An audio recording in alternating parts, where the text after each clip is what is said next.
the Safety Doc Podcast with author, radio host, and nationally recognized safety expert, Dr. David Perrodin. Join us each week as we discuss the best and most bizarre practices in safety preparation and crisis response. Follow Dr. Perrodin on Twitter at SafetyPhD. And remember, the truth will keep you safe. Hey everybody, it is your good friend the Safety Doc from down here in the legendary North Star recording studio. So glad that you parsed out some of your Monday evening to be here with me, and that means a lot, so I appreciate it. And I haven't done the traditional weekend shave here over the break, so I am got a little bit of the grayish beard going on. So actually, I like this look. I think I should keep it going for a little while. So welcome to everybody. And let me get things configured here. And welcome, Grillin' and Chillin'. So, hey, let me get things going here. So how's everybody today? On a couple days after Christmas. So... Oh my goodness.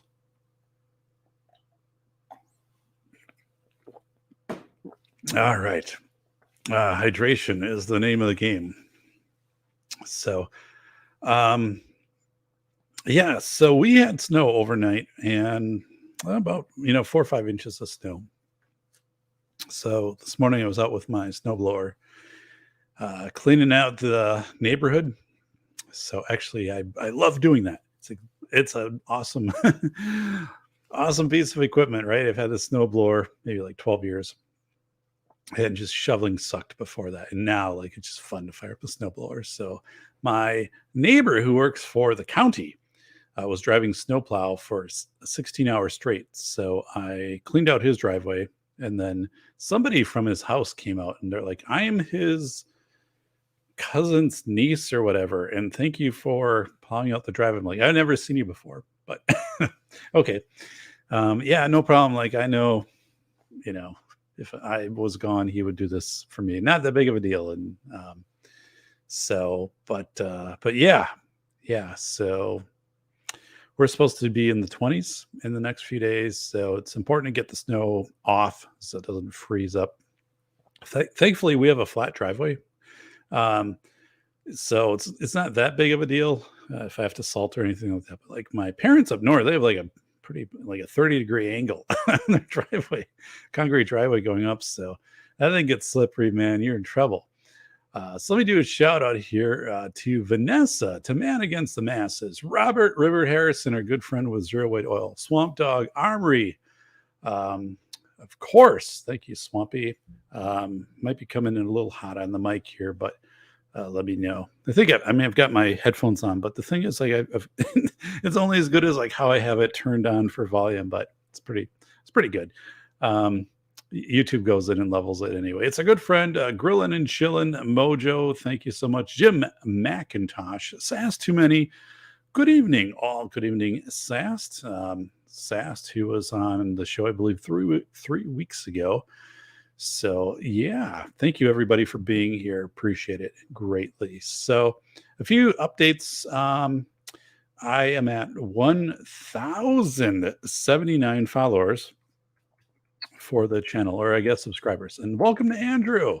Yeah, remember to like the stream. So, I'm checking. I did issue some more blue wrenches. So, if you look... you might notice we have more blue wrenches. I trust my blue wrench group. I don't know if it was a week ago or so, but one of the shows got a little feisty in the chat between some people in the chat, and the blue wrenches had to step in and kind of clean that up. So use the blue wrench at your discretion. It allows you to put people in timeout and things like that. So typically, that doesn't happen, but you never know who comes in, or I guess there's more bot stuff coming in, or people just trying to get into streams and stuff. So I've got a good group here. So, thanks for the kind words on hitting over 1,000 subscribers. So 1,079. So now it's about 10 subscribers a day. It's going up. And so let me do this. Hey, we have somebody new. Hello, Meek Joe. So hello and welcome and thank you. And if you haven't subbed, please sub. So we have 1,079 subs. So we are doing great with that. And so I mean the show like back in October is probably like at 500 subs. so I know I'm up like over 300 just in the last 28 days. And a lot of that, thank you so much, all of you. DLD After Dark, Bacon, John Crump Live, but all of you, it really has just propelled the show. And after doing this is episode 164. After doing 163 episodes, then the Face Validity Fridays in addition. I was hoping, it would start to gain traction. So, but on that goofy YouTube thing, it now just you need 4,000 hours to be monetized, and I have like 1,800 hours, which is bizarre because I track it every day. I track users or subscribers, how many hours like of watch time, and then how many views. So like subscribers and views goes up and watch hours went down this week, which was really weird. So I don't get it. But anyway, so I've got about 2,000 watch hours to go across all of you. So I know, if you got it and something you're doing and the show's on in the background or the foreground, I appreciate it. What is up, Doc? Hey, it's our good friend Bacon Maldito from Inglewood, California. Bacon, I hope you are well, my good friend. And I'm doing well. So the show is hitting everything it needs to hit except the watched hours, and it's going to be exciting once I get there.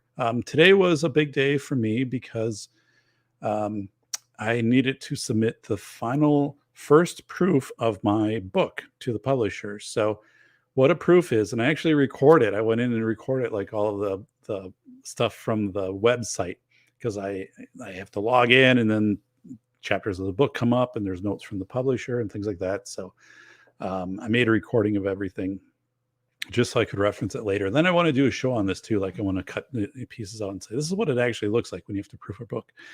But I read through everything 3 times, right? And then I answered all the questions. But like when you read a book that's 67,000 words 3 times, like that's a lot. So I'd read it, 1-2 days, take a couple days off. And so December 18th, that was sent to me. Like they said, log in and you have 10 days. And then I needed to get it to them by the 28th. But realistically, I need it to do that today to get that to them. So it's exciting now. I mean, the book is April 11th.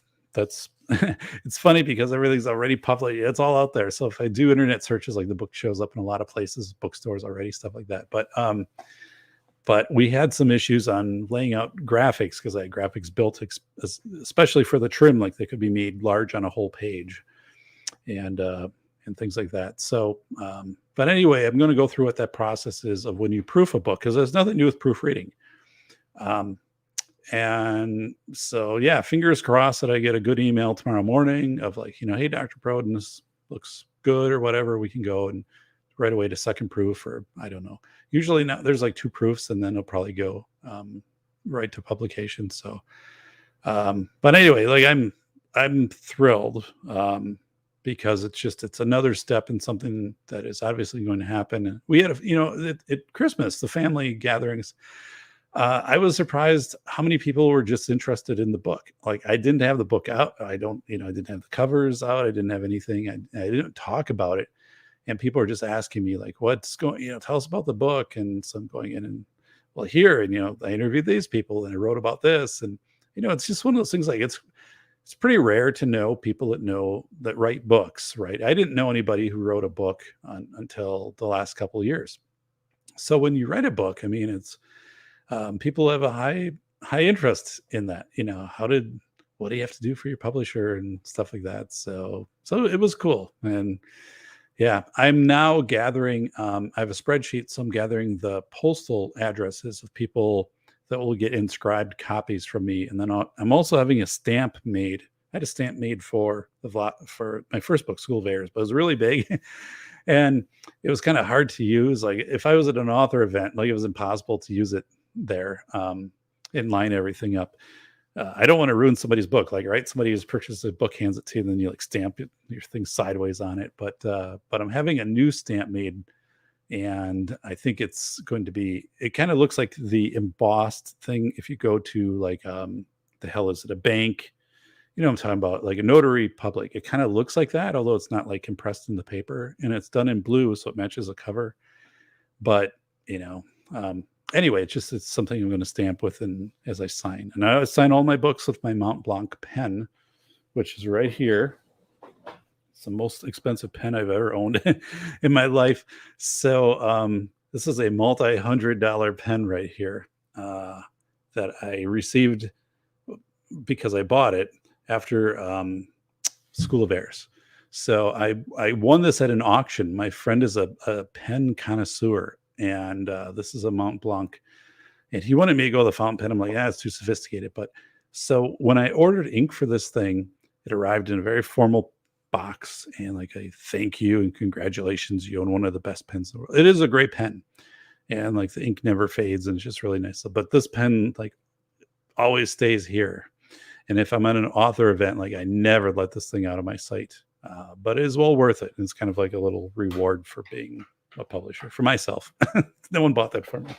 But anyway, so let's go through the chat. I want to see how you guys are doing here before we get going, because I've got a good one today, the Loki. And I added the Loki in my book today.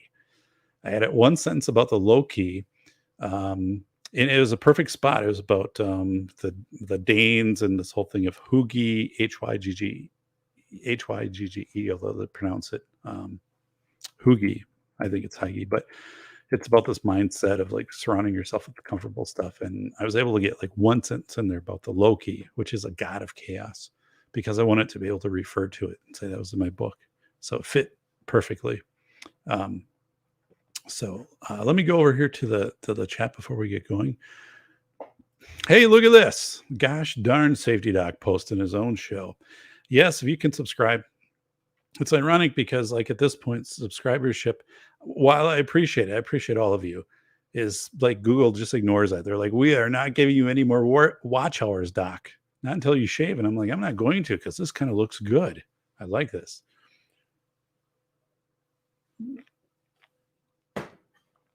That is a very good mystery drink. But yeah, I don't know. I like this. I actually kind of like it graying out a little more.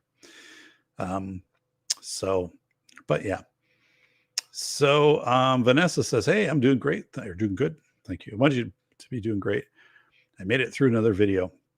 So good. I don't want it to be like this. Oh my God, I got to make it through all these doc videos because I want it to be like a fun, exciting thing. But I do think, the shows there's a lot of fun shows out there. And the Faceability Fridays are really hitting the mark. Like I think there's a big need for that. So I'm looking, and it's a great way to start my Fridays, because otherwise I probably wouldn't have a super productive Friday. So it gets me up in the morning and kind of focuses me in. So that's good. Let's keep going down here on comments. Hey, Walter's in the house. Hey, Walter, appreciate it, buddy. Jim wrote, well, wait a second. Let's go first up here. Grilling and Chilling with Mojo. I checked out your channel. I honestly wish I had the ability to cook like you do. The home chef type quality. I loved it. If there was one thing I could go back, and I suppose it's never too late to learn, right? But if there was one thing I could go back in time and learn, it would be cooking. Like I would spend I think I would have loved it, to have done that. And again, I guess it's not too late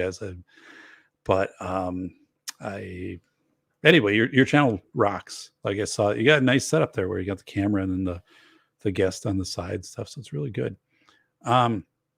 Jim wrote, one snow thrower. I couldn't find a replacement tire. The little ones I give to my sister. No idea if it's still around.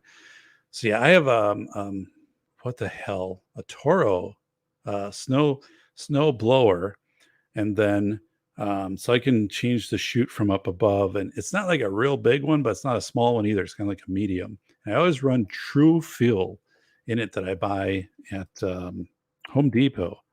So this stuff is it's 4-cycle fuel, true fuel 4-cycle, and I've never had a carburetor issue after that. Like I've always had to clean the carburetors out and stuff like that. But and it gives more horsepower. Just it can throw stuff like clear across the yard. And so, but yeah, I know that's one of the things about Wisconsin. There's not a lot of perks here in winter, but I'm telling you, like to use a snowblower, it's a old man's toy. I mean, I just love it. And like I said, I've had my snowblower for, I don't know, 12 years at least. I think longer than that. And, and in summer, like I will actually take the snowblower and I'll kind of wax, I'll wax up the sides and stuff because, in winter, they salt the roads here. So if you're out there snowblowing and stuff, I don't want rust to get on. I actually sanded off a little rust this year and repainted part of the snowblower. But I don't know. That's a sign of a guy who has way too much time on his hands. So Bacon's wrote to MKJO. My hope for more snow keeps the idiots off the road. How you doing? Yeah. My Buick LaCrosse is horrible in snow. Horrible. So yeah, I I will not take that out in snowy weather. It's a terrific vehicle, but a big 300 horsepower engine with wide tires and low profile. And I even put new tires on it just to try to gain more traction. And that didn't make a big difference, made a difference. But so our other vehicle's an all-wheel drive SUV, so that can handle all the stuff better. But yeah, so man against the masses. How's the roads out there at Bacon? So like our roads have all melted. Everything's fine here. Although it's going to be in the 20s and those back roads and stuff will ice over. But like I've lived in Wisconsin my whole life. So it's not that big of a deal. Like when I grew up, there were snow drifts that literally would get to the height of once they would plow in the country, they would get to the height of the wires, the telephone wires. They would get that high. Like that was very common in January and February.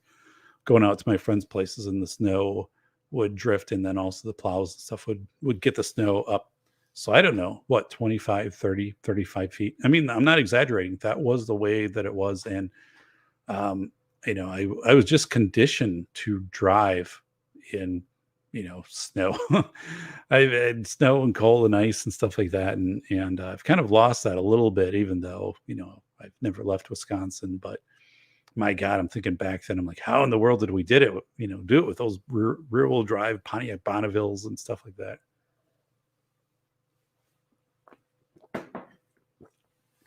So, Swamp Dog, our good buddy. So let me kind of got a mini bar going over here, and that was not a good decision. So we have something phenomenal going on right now here in the safety doc world, and I am in the midst of I'm on the doorstep. Ooh, this doesn't look. Yes, this looks a little iffy. I'm on the doorstep of making the Super Bowl in my fantasy football league. But get this, I'm in 2 leagues. One, I've been with the same guys 25 years in this league. I won it, I think, twice. Last time was 2014. And I am 1/2 away from being in the Super Bowl after being like a 5th seed. So I had to win like a couple playoff games already to get in. So this would be big because it's a pay league and I'd make a little bit of cash coming out. And the other league, it's the first time ever. I've been in it 6 years with some former coworkers. And I made the Super Bowl there. So I could be playing for 2 Super Bowls next week. So just a hell of a thing. But this is the big league. This 25 is a lot of pride. These guys kind of bust your chops, my college friends and stuff like that. So yeah, I played the number 1 seed this week, and it looks like I'm going to be able to get the win. So I'm telling you here, and thank you for watching the Safety Doc Show. We do have a show coming up, believe it or not. But I want to let me give you a real time score here of where I'm at in the Safety Doc here. So my team name is Rick and Morty. I am leading 174 to 154, and there's one half to go. So with the guy has one player going for the Miami Dolphins. They have one half to go. So there's a very good chance here. I am what is the computer predicting? I'm 99% chance to advance to the Super Bowl. So it's a hell of a thing here for Rick and Morty and the safety doc to go to the Super Bowl. Hell of a thing. So Swamp wrote, proofing is more of a final layout, print sample page by page, and not about actual words. Right? You're absolutely right. Yeah. So I did capture because I knew I wouldn't have access to that. And I can't show like too much of it, right? Because it's proprietary stuff, but it is. So there's so much that goes into a nonfiction scholarly work. Once it's done, you have to go through your peer reviewers who have to approve that the content is valid in the work itself, right? You go through a citations editor. I had somebody who just fully worked on citations, 471 citations in the book, making sure that all of them were correctly cited. And that sounds maybe easy. It's not. Chicago style citation. Some of the stuff was coming out of Russia. I mean, I interviewed Nikolai Razavayu, so we had Russian to Poland to English to Russian and stuff. And then all the permissions you have to get for all the graphics and the people you interview and the transcriptions. But the proofing stage then is they put everything together and then they have questions. Like I have a sheet here with, questions and you go through and you answer the questions. You go through and do an additional proof and you look at the layout of where the images are and questions with that, or questions with like, did this sentence read how you wanted it to read? Like, the way it sure wrote it. And the graphic stuff, I did more graphics in this book. There are like 20 graphics at least. And some of them I professionally made. And I had them made for 6x9 trims. So the publisher tends to put them in a smaller. And then I had to go back in the proofs and say, no, these were made to be full page. Like they will completely scale 1-to-1 full page 6x9. So they have to be, because there's a lot of stuff in them and they make a timeline. And if you don't go left, right, left for the note, left for the image, right for the note description, and the next page left for the image. And so like every left page for 4 pages, we create a timeline. So there's a very specific way this has to look. So, there's all this layout that goes into it, right? And there's an AP press release. So we've been updating that this week and made a few tweaks to that. So that'll come out on April 11th. And I mean, it's a big thing. It's a really big thing. So it's exciting, right? But yeah, the proof stuff is extremely tedious on how stuff gets laid out. I'll go through that and spice it up, and cut in and out and show you some things and do a show on that. But people, Swamp, I think you're right though. People think it's just like you're proofreading stuff, and that's done way, way in advance of that. Vanessa said, I tried Tractor Supply for tires if needed. Good luck. We have a Tractor Supply in our town, by the way, where I get my gloves, like a deerskin glove, which I love. Hey, Walter. It's our good friend Walter. It's going, it's baking its donuts in the snow, man. It was old Sears weird saddle tire. Yeah, an inch short. Yeah. Sears snow thrower. Yeah. I like my Briggs and Stratton. It had a weird engine on it.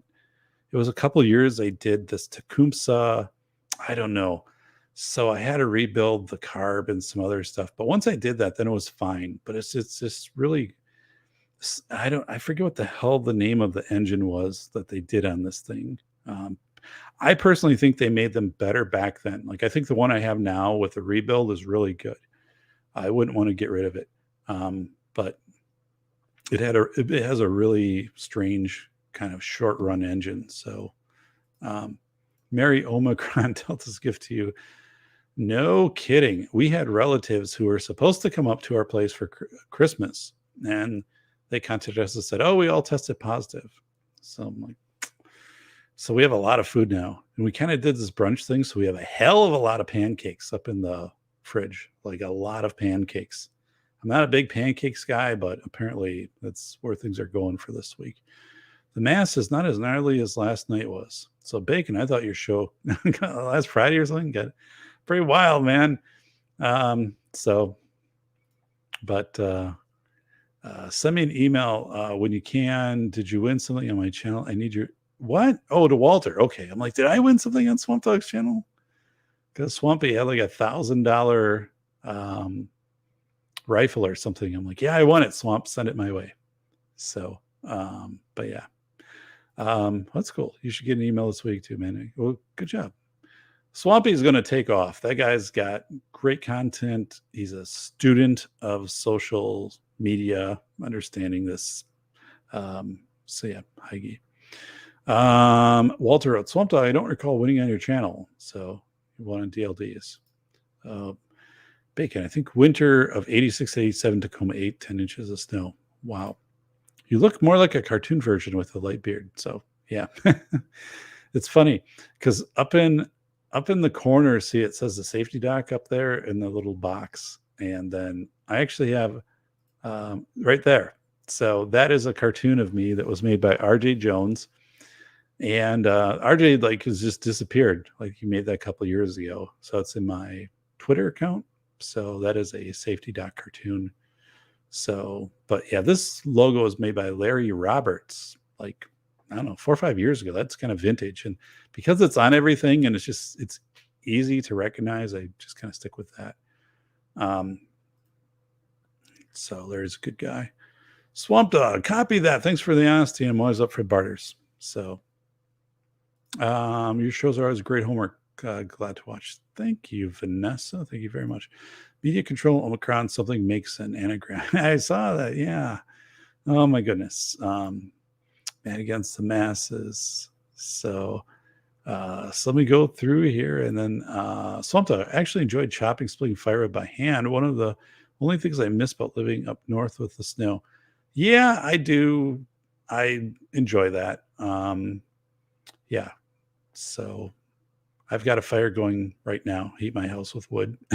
It's kind of weird because relatives stop here for Christmas. Like they all show up and they just don't do that, right? Like some are from California and, whatever. And I'm like, so when you have a fire and you heat your house with wood, it's a big thing for people who don't have fireplaces or live in warm weather climates. And then, immediately they're like, oh, it's like too hot in here. I'm like, oh, yeah, it's a process, like it'll heat up and then I'll let it burn down. And then the wall, which is made of stone, will start to heat up and radiate. And then I'll just control the flue and stuff like that. I'm like, I don't worry about it. And then honestly, they wanted to see the wood pile, so, which is like 11 cords of wood in my fireplace room. So there's this, passageways on both sides to get, and they're just like blown away, like, oh my God. I mean, because some of these people have camped, where they've got a bundle of wood, but they've never seen, like 11 cords of wood. And they're like, did you stack this? I'm like, yeah. Do you have a way to get it down here? I'm like, I carry it down here. That's how it gets down here.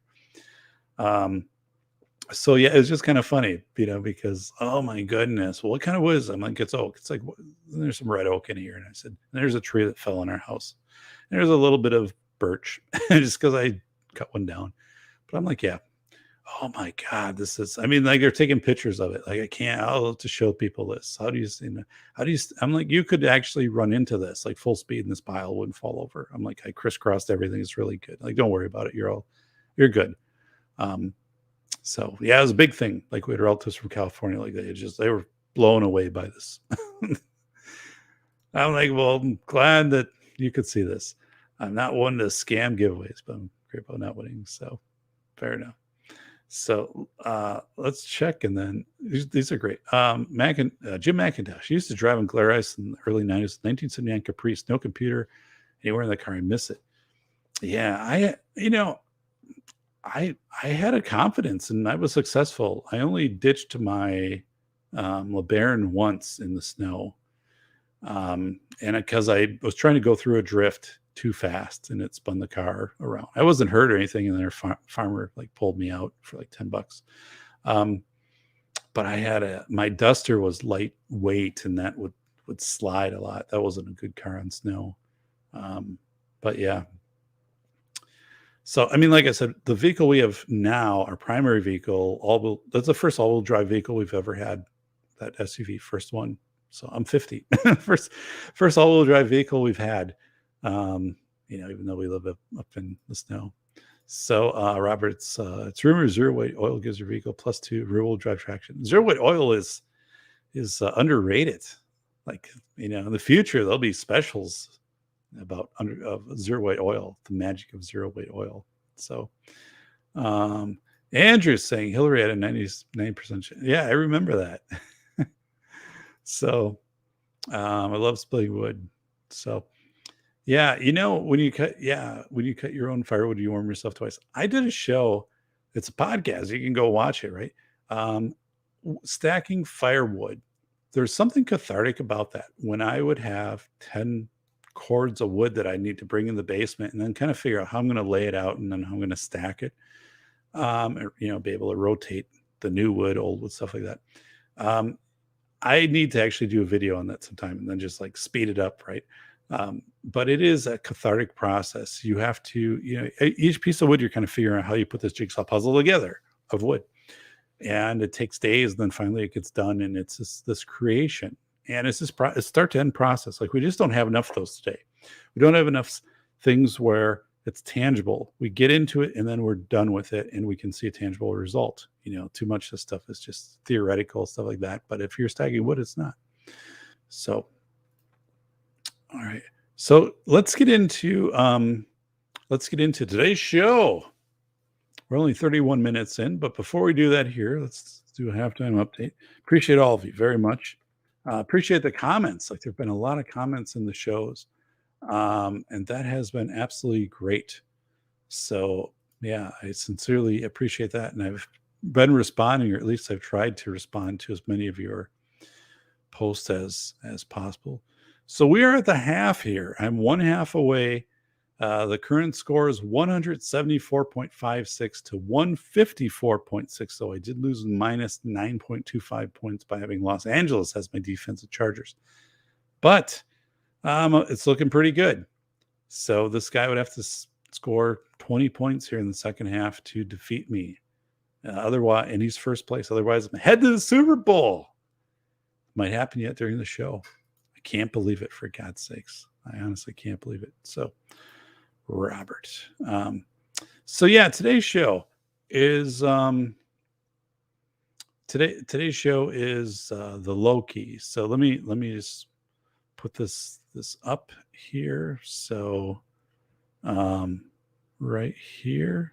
Okay, there we go. Here it is.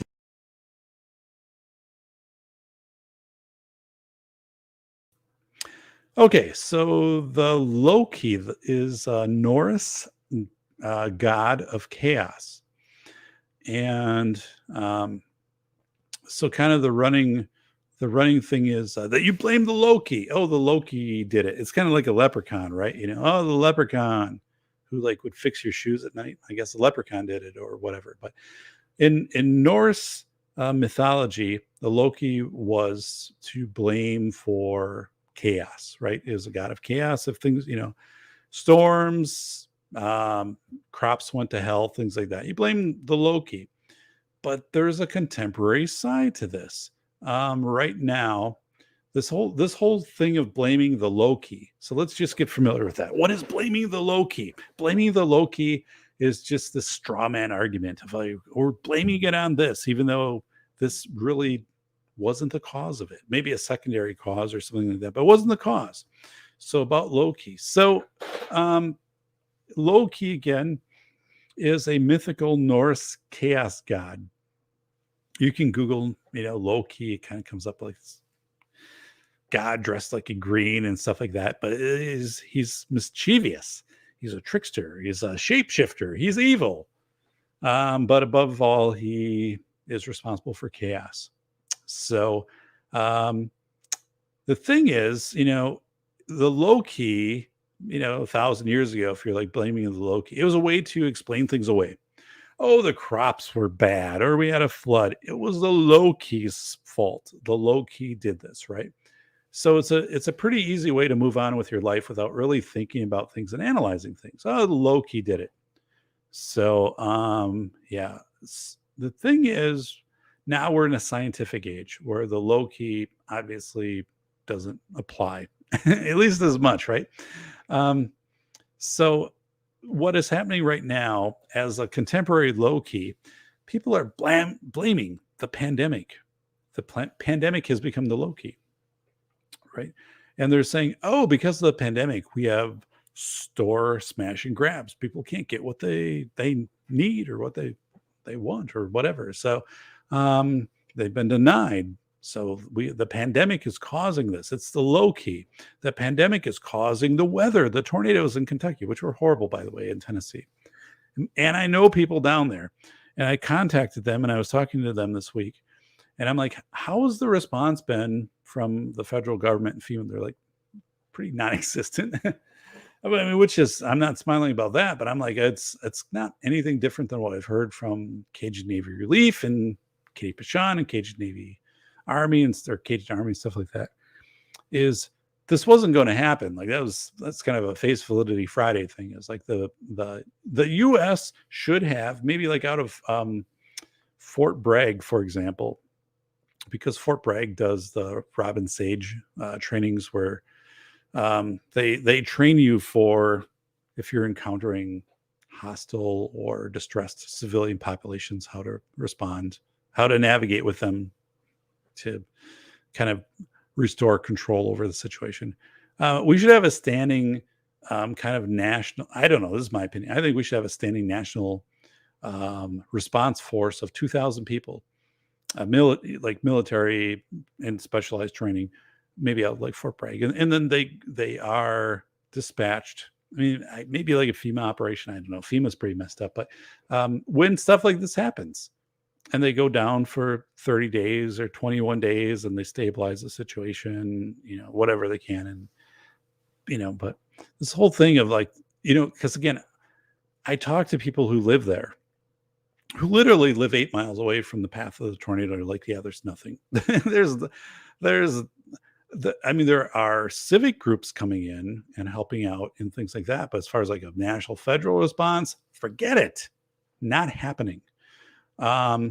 So which really sucks. Imagine Christmas, pandemic, and this tornado coming through. But so anyway, so what one of my friends said down there though, in Kentucky, is he said, Dave, we were talking about this Loki thing. He said there's a Loki thing. There are people who feel like this is just a consequence for us because of the global warming, right? This is going to happen because of global warming. You better get used to it. So the global warming is now the low key because you blame it, and the low key is, it can't counter argue back, right? You can blame anything on the low key and say, it's global warming. Like you got what is going, not necessarily what you deserve, right? But you got what is going to happen because of global warming. This is a consequence. Get used to it. And that's so horrible. It's just awful to say. So yeah, the low key the pandemic is a low key. It's been blamed for smash and grabs. It's been blamed for these obscure weather events. It's been blamed for inflation, empty store shelves, everything. So it's easy to blame the low key because the low key is fictional, right? Although the pandemic's real, but the pandemic is now taking on this theme of low key. Like it can't argue back to you. So you can just like blame as much as you want on it. So, is just crazy. So the Loki itself, Loki, the Loki is mythical. The Loki is from Norse, mythology, and basically, again, responsible for,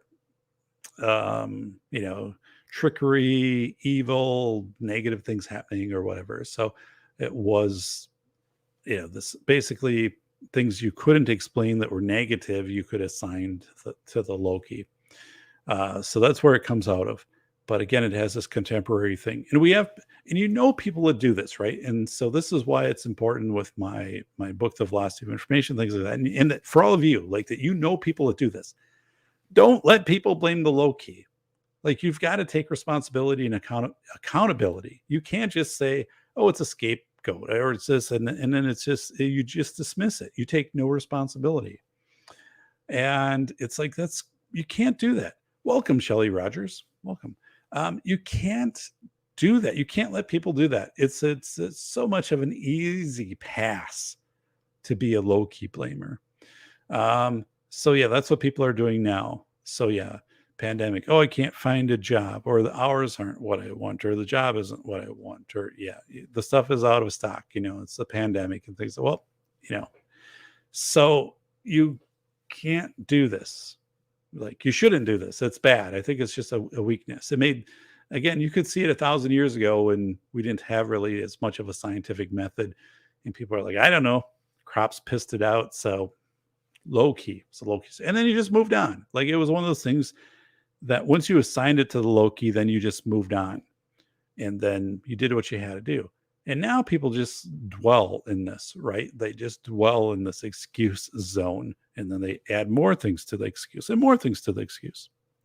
But there is no excuse for you. Well, that's in Go's plan. There's no excuse for you to not buy the most honest book about the school safety industrial complex right here. Folks, it is our book, School of Errors, Rethinking School Safety in America. I wrote this. I knew it would be the end of my administrative career to be the whistleblower on the truth. It is the best book out there. It's the most honest book about the $3 billion school safety industry. And it's, these are really well made. They're sewn covers from the publisher, right? So if you have it, like, it's going to last. The pages aren't going to fall out. It's in hundreds of libraries across the world. It's, about a 2-night read, a lot of interviews, really vibrant, punchy style. But if you want to know how schools work, if you want to know how taxpayer dollars are being spent in schools for safety things, this is the book for you. I also have a terrific section in here when I was analyzing and working with the people in New York City, the Department of Planning, on the 9/11 rescue of 500,000 people by boat in 9 hours. How did that happen? Talk about it in School of Errors, Rethinking School Safety America. It's on Amazon and other places that sell books. If you do have this book or obtain this book, it's in libraries all over the place too. Tell your library, hey, we want this book. Please leave a review. So the more reviews, the better, especially with the new book coming out, School of Errors, Rethinking School Safety in America. So we go back to this whole thing of the low key. And I think it's an important thing to know, right? Because you can blame stuff on anything, right? On a pandemic or on global warming, right? So one of the things is, it's an easy way to offload your personal accountability, or as a government, your accountability, or as a state, your accountability, or whatever. So it's an easy offload. And there's also this thing that plays into this really closely. It's called the straw man fallacy, right? The straw man. So what is the deal with the straw man? It's usually called a straw man argument. So I'm going to post it over here in the chat. So what is a straw man argument? And then I'm going to get to the over to the chat in just a second here. So this thing called the straw man argument, or the straw man fallacy. There are 4 steps to it, and it goes really hand in hand, just like this with the Loki. The first thing with the straw man fallacy, I'm going to give you an example of this in just a minute too. But the first thing is, you ignore the real argument. So let me use this scenario. So for my book, The Velocity of Information,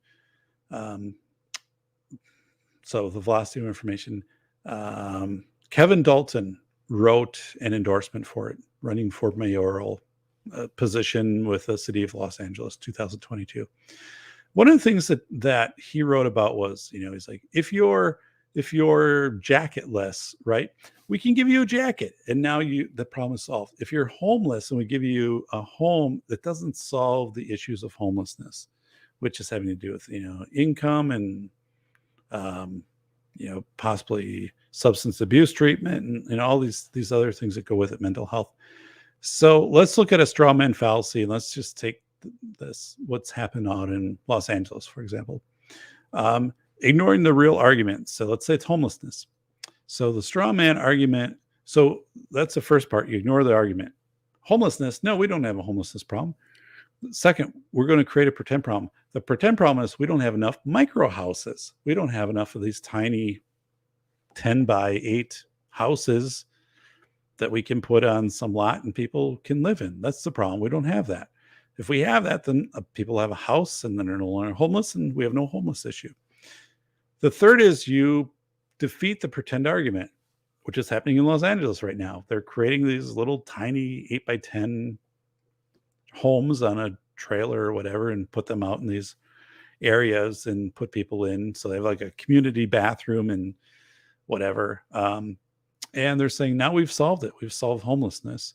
And Nick Johnson over on his channel, too, Nick Johnson has gone and interviewed people there in these micro home communities.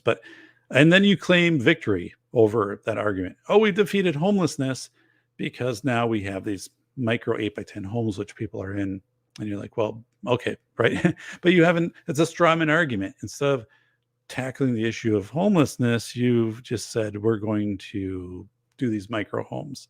So it hasn't addressed drug dependency, jobs, finances, whatever it is going on. If it's not having enough homes in general, if it's government, policy on the number of housing units that can be. It's interesting too. Like you research, it's like a lot of homeless people have jobs, especially like Nick Johnson interview people. But so again, the straw man argument kind of comes in with the Loki. Like you can blame stuff, but you can find something to blame it on. So yeah, and this is happening in like that Kentucky area right now. Again, my friends down there have said, we're kind of getting blame.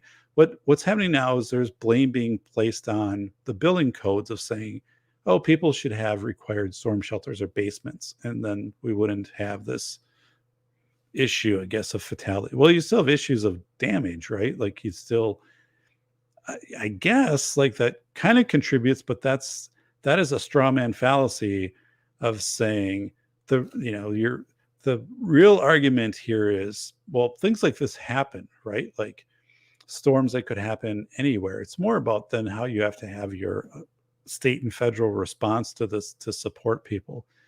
But the shift that is happening on the ground that you're not hearing about in the media is kind of a blame game of saying, well, you could have had this put in for how many thousands of dollars, like an underground shelter, or if the building codes would include this, then we wouldn't have had the loss of life. And it's like, okay, but again, that's not really that doesn't change things, right?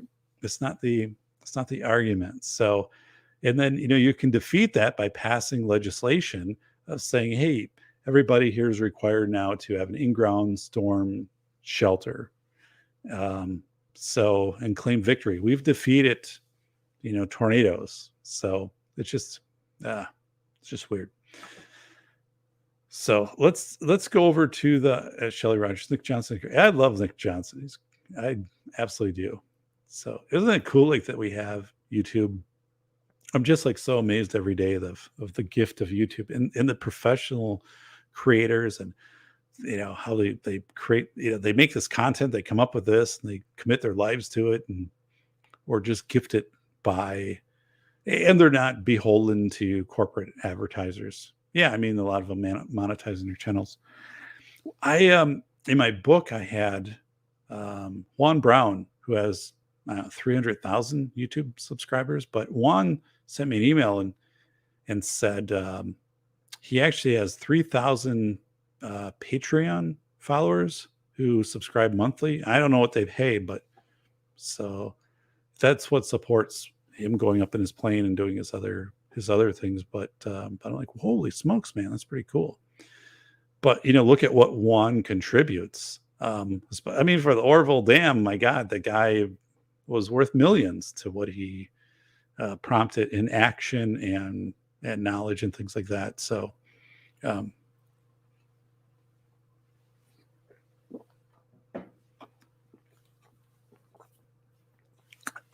Bitter, very bitter.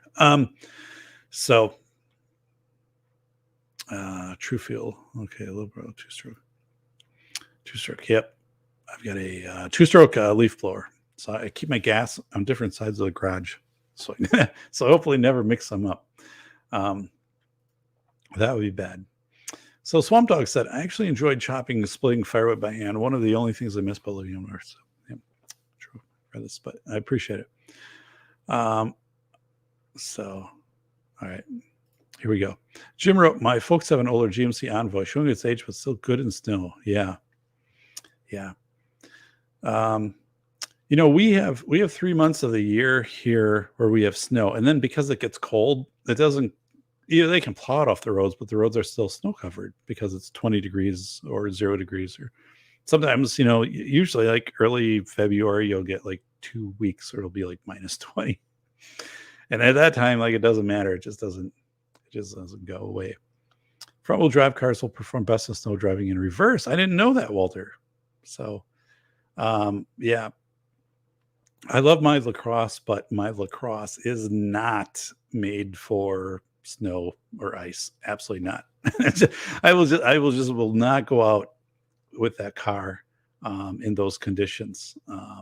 So Vanessa, deepest snow I've ever seen was when I was stationed across 20 plus feet of snow. So I've never had anything like that I remember. I remember blizzards of probably 6 feet of snow in northern Wisconsin. Hey, it's Woke Chewy. So it is our good friend Woke Chewy. So, hey, buddy, I appreciate you being here. So, this is Woke Chewy. All right. Jim McIntosh wrote, I used to drive on glare ice in the 90s. It was 79 Caprice. So, I think I read that one already, but it's still completely awesome. Here we go. So I'm getting a new mouse and keyboard, and they're both wired, but they only seem to last like a year now, and then they kind of go bad. Swamp Dog said, I'll swap some deer sausage for pancakes. So I'd be up on that. Venison for sure.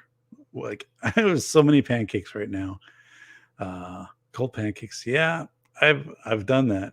And our microwave doesn't work. Built-in microwave, every time you open the door, it just starts. So I'm going to buy one from Home Depot and then just change it out because it's not that big of a deal. But I'm like, who the hell designs a microwave where if it fails, it turns on when you open it? Like, that's a serious engineering problem. So yeah, my brother-in-law was checking it out a couple days ago, and he had it open for like 30, 40 seconds. I was like, dude, close it. I'm not sure what's going on here, but I'm like, it's not good.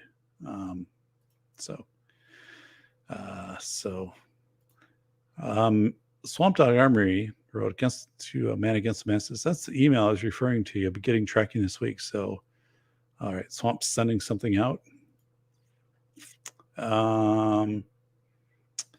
So, okay, you guys got something going on here. So, all right. Sometimes I love wood stove heating, and you have to get the humidity right. It's too easy to make things dried out. Easy pan of water on stove. Yeah, it's a good point. You can really mess with the humidity in your house with a wood-fired. If you heat with wood, it can lower the humidity significantly in your house. So we actually have a porch that comes off of the main room where the fireplace is. So periodically, we'll just open up the porch as a screened-in porch, and that will kind of rebalance the humidity. And like I said, I've been doing this so long. I've lived here for 20 years. But yeah, you can sense if things start to dry out too much. So there's a good point. Yeah, these are all things like, you just kind of learn second nature of heating a house with wood. So we used our 6-person toboggan to get our wood pile up. Oh my God, Vanessa Kitty, that's so cool. So it's very cool. Whoa, my goodness. Walter, wait till I see where the meat comes from. Shelly, I miss my Subaru. So yeah, I've never owned a Subaru, but I'm so glad. Like I said, we have the first all-wheel drive SUV that first all-wheel drive vehicle we've ever had. And immediately it made a difference last week when we had it out. I can make a keyboard last 3-5 years, take it apart and clean it. So Zippy, yeah. My mouse, Zippy. So I have a Logitech mouse, and the feet of it have basically worn right off. I've had it a year, and I use it on a mouse pad. So it's just not made well.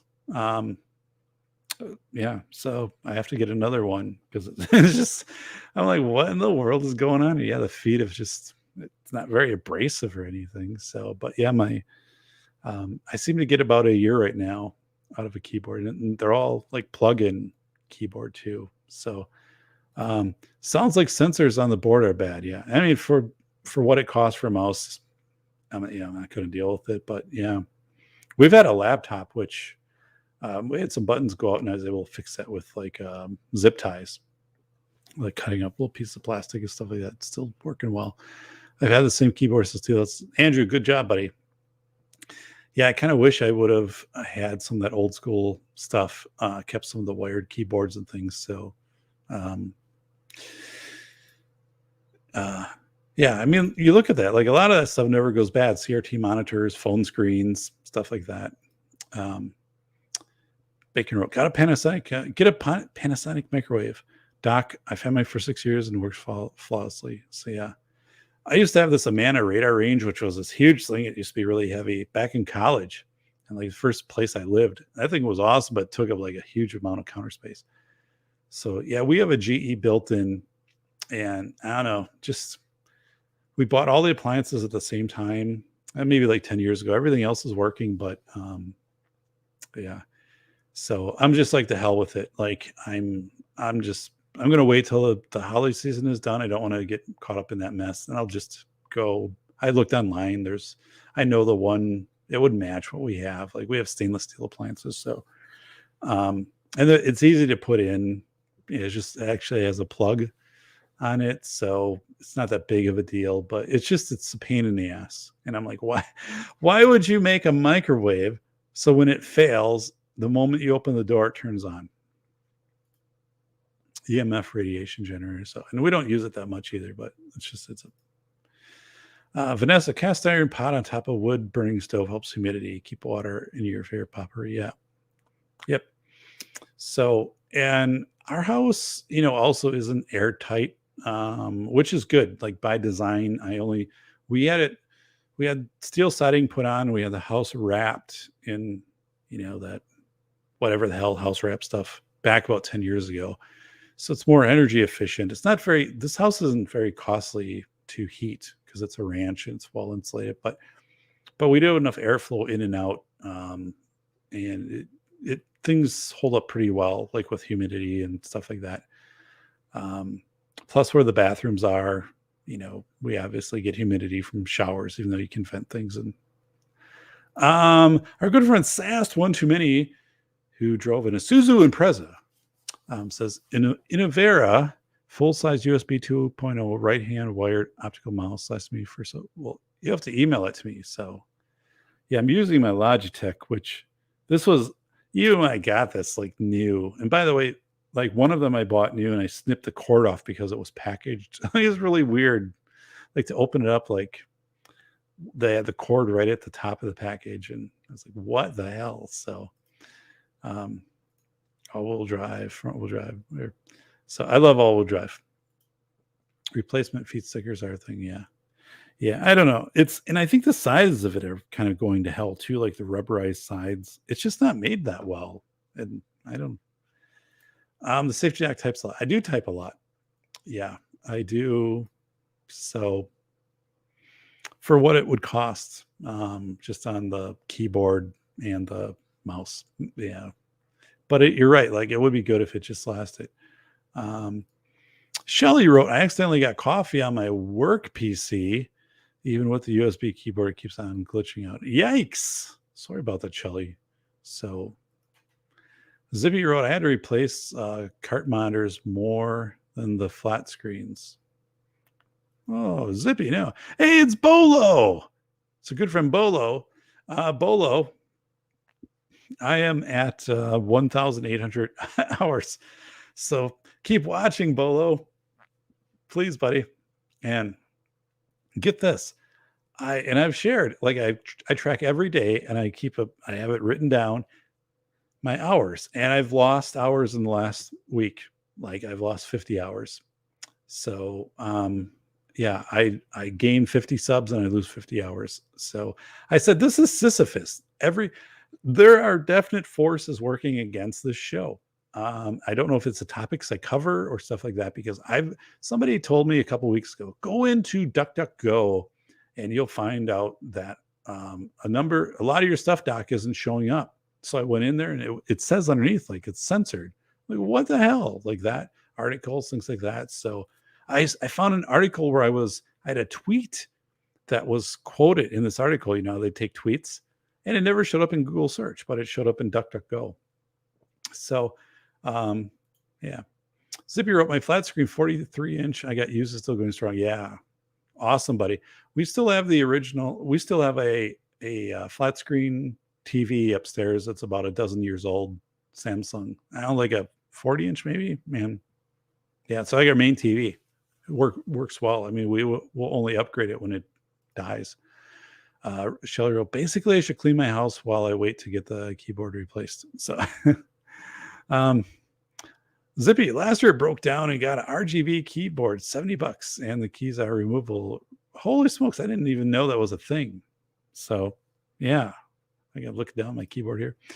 Vanessa, my cat hit the current flat screen and too many times. A bright lightning strike through defect goes, down the pulver. Oh no, sorry to hear that. I upgraded to, I have in front of me, I have three 27-inch Dell monitors that I bought in 2019, and I like them. So yeah, they work out great for me. It would be kind of neat to go with a bigger main monitor. And like I said, when I have this system eventually rebuilt, I'm going to go 6 monitors. I'm going to stack 3 up above. So, and then I'll probably go like a big monitor up on the wall, or maybe something back. I don't know. I've got plans. Shelly said, boss said I get a 1 free out of jail card and my cat is to blame. So you bet. Mine is a Vizio 1080p. Yeah, I'm running 1080p also. I'm telling you, cats are dicks. Oh, we have 3 cats. So, and I made a fire tonight just for the cats because I sleep in front of it. So I'm down here, 65K. Oh my God, you guys, that's crazy stuff. So, so let's get back into the Loki stuff. But before we do that, wait a second here. There we go. There we go. Before we do that, we are going to take a 60-second pause for the cause here. Don't go anywhere. Thank you already here for the thumbs up here for the Safety Doc show. Thumbs up, and any watch hours you can give. It's pushing a boulder uphill here, trying to get that 2,000 hours with 164 shows. I appreciate all of you. It'd be awesome to be monetized, but yeah, it's it's a battle. So crazy stuff here with YouTube. So Bolo says, drank so much beer that delivered a 60-inch flat screen at no charge off credit card. Oh my God, Bolo, that's awesome, buddy. So and then Shelly, I do want to chat with you online deviants sometime, and just got my technology software for videos is ready at the Safety Doc. I do online education. Yeah, Shelly, absolutely. If you just go, you can contact me through the about section here on the channel. Send me an email, and that would be great. So nobody go anywhere. Robert, keep things going here while we do a very brief pause for the cause. And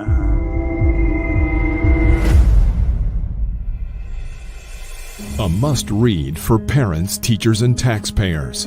Dr. David Perrodin has written the most honest book about the $3 billion school safety industrial complex.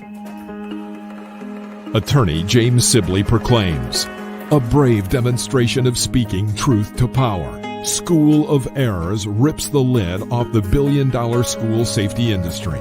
Using real-world examples of successful responses in desperate situations, David contrasts the expensive window dressings pitched to panic parents with the inexpensive and effective approaches proven to actually work.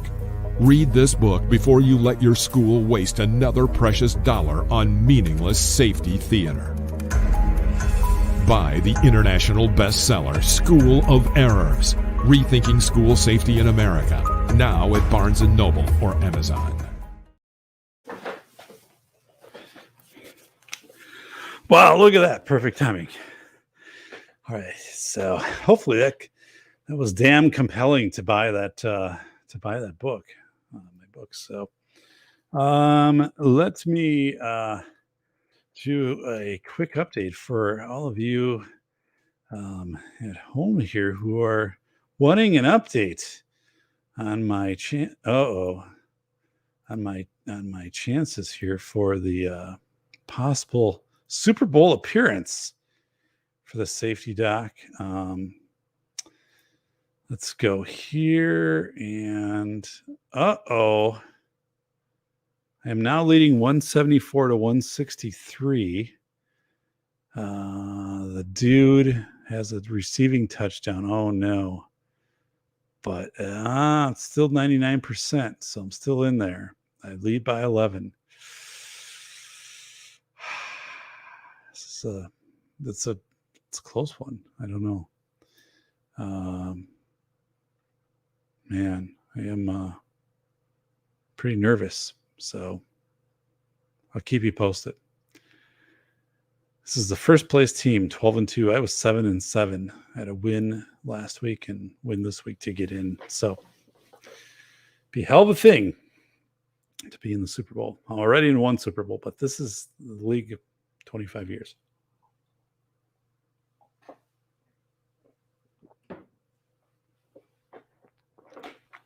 So Shelly wrote, I presented at some social media companies and was Team USA for the Princess Diana Awards. Awesome. Good for you. Wow. It was really good. Very good. Wow. For cyberbullying. Wow. Robert wrote, I'm trying to decide what style 1913 stock adapter. I don't know, buddy.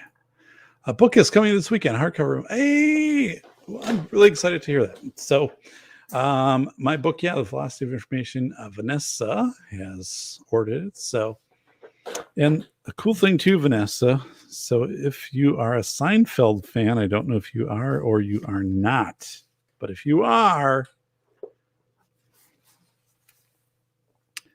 Mickey Abbott, Danny Woodburn, remember the episodes with Mickey Abbott in Seinfeld? So there's Mickey. He wrote the foreword for the book. So it's really cool. So yeah, Mickey Abbott. Very awesome. Thanks. This is Shelly. I needed the license key for downloading it and without having to pay for it. It's like $250 a license. So I'm still running Windows 7, by the way, on this main system. I'm going to update at some point to 10 or 11. And then I've just got to deal with what that's going to mean because I'm not sure I have license keys for everything I'm still running on here. So I don't know. I used to teach as well, so I get the dysfunctional. So, Doc, yes. Walter wrote, Doc, I've got to run. Looking forward to next episode. Cheers all. Hey, Walter, I appreciate it very much. Take care, buddy. So take care. Walter. So, all right. Thanks. I appreciate it. Yeah. Thanks. We have 19 thumbs up, which is great. And so again, the purpose of tonight's show was to get this concept out there of the Loki, because I've seen it now in articles. People are catching on to this, right? And they're using the term Loki to describe, basically just that they're blaming things on something that is a strong, something that can't, not necessarily strong, something that can't defend itself, right? So you're blaming your bad luck on, it's like, blaming it on weather or on the pandemic or, global warming or whatever it is. We're blaming it on solar flares, so whatever. It's goofing up like our communications. So anyway, something that can't fight back, policies or politics or whatever. People tend to do this more often. They get really skilled at it. So I think my job is to call people out on this. I did that in School of Errors. Like I wouldn't let people do the Loki on the whole school safety narrative. I would call people out and say, this is bad policy. This is, or also in velocity of information of saying, if you believe you have no control over yourself or your situation, you're going to languish. Like that's going to be long time depression. It's just going to be a sad existence for you.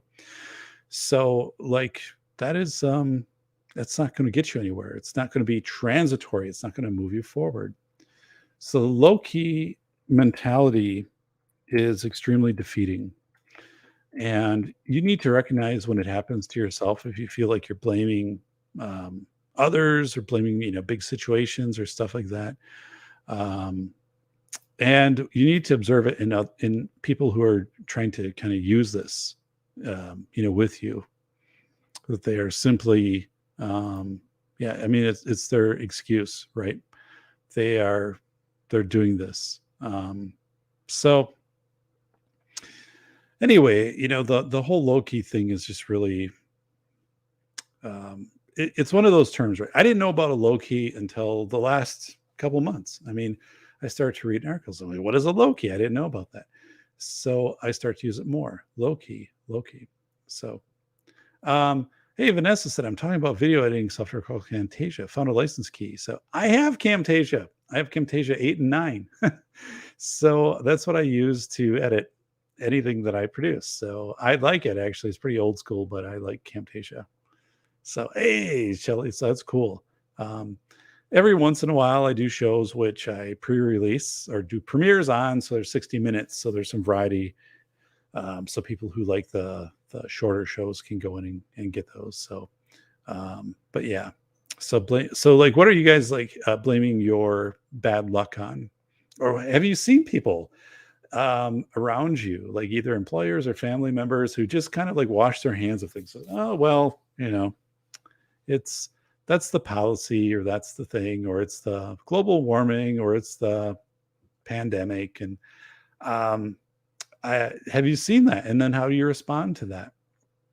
And I know somebody, one of our relatives who just basically has stopped applying for jobs and things like that, because he's like, oh, with the pandemic, it could all just be shut down. Like it could be deemed, I could be deemed non-essential if I got here. So like, why should I even try?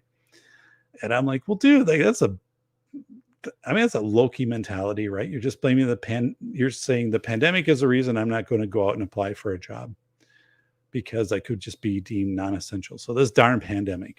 So yeah, it's just crazy. So right here, having a magnetic hammer sounds kind of Thor. That is Bolo. So remember the hammer on Fix It Felix, Wreck-It Ralph? So that was pretty cool. Bad luck are just correction points in your journey through life. Yeah. And luck is an actual thing, right? Circumstances where you are at one time. But if you get in the habit of blaming, the Loki effect, you blame and blame and blame, then you're screwed, right? Because you don't take accountability. And even if these things are happening, these things are authentic, like the pandemic and stuff like that, you have to figure out how to navigate within that. So it's, if you're in Kentucky and the tornado wipes out your town, it's horrible, but what's your next step? You can't sit there for 10 months and blame the tornado, right? You have to move forward. So it's just crazy. Shelly, okay, I can show your stuff. I figured you knew. Most educators do. I'm sending you an email. Okay. Thanks.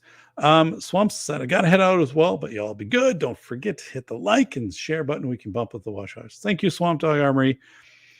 And Swamp Dog Armory is going places.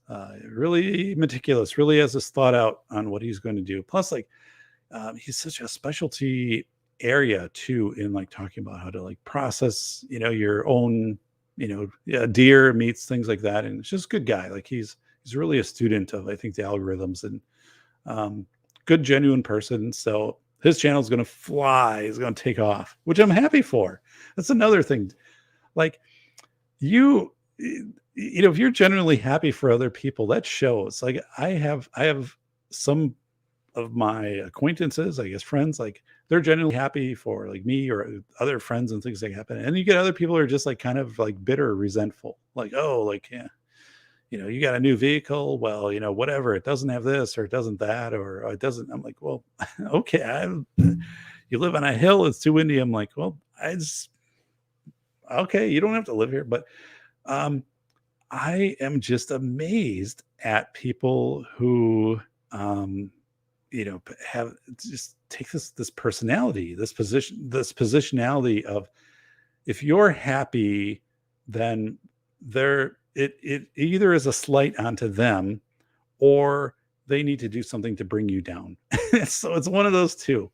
And it's so obvious. Just, yeah, how to work with negative people. I'm going to do a show on that because I worked in a setting that was extremely toxic. I mean, it was like a Chernobyl of jobs. It was horrible.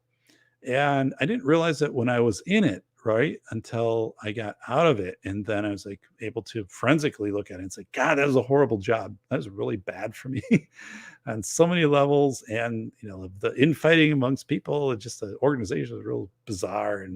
And, but, be happy for other people. One of the coolest things, one of my friends, who has done very well financially and kind of, life and things like that, is I'll often just tell him, like, I'm really happy for you, buddy. I'm happy. Like, he showed me like this collector car he has and stuff. He'll take a ride. And I'm like, this is really cool. Like, it's neat that you're preserving this, and I'm happy for you. And yeah, and he's like, not everybody takes that position. Like, some get jealous or, whatever. And I'm like, oh. So Andrew, applying for jobs is worse than a working job. So yeah, thankfully I haven't had to do that for a while. I had to update my resume last night. I'll go through that in just a second.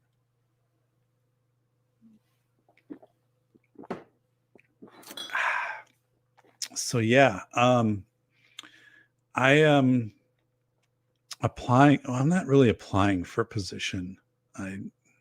That wouldn't be genuine to say that, but there is a position with Health and Human Services, a government appointed position on a committee that I was made aware of by somebody prominent in the safety and medical field over the Christmas break, and said, hey, like, I think you'd be a good match for this.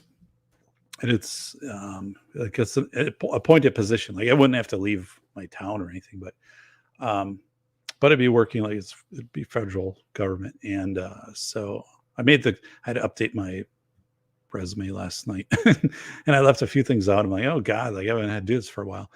And I'm just like, yeah. So we'll see.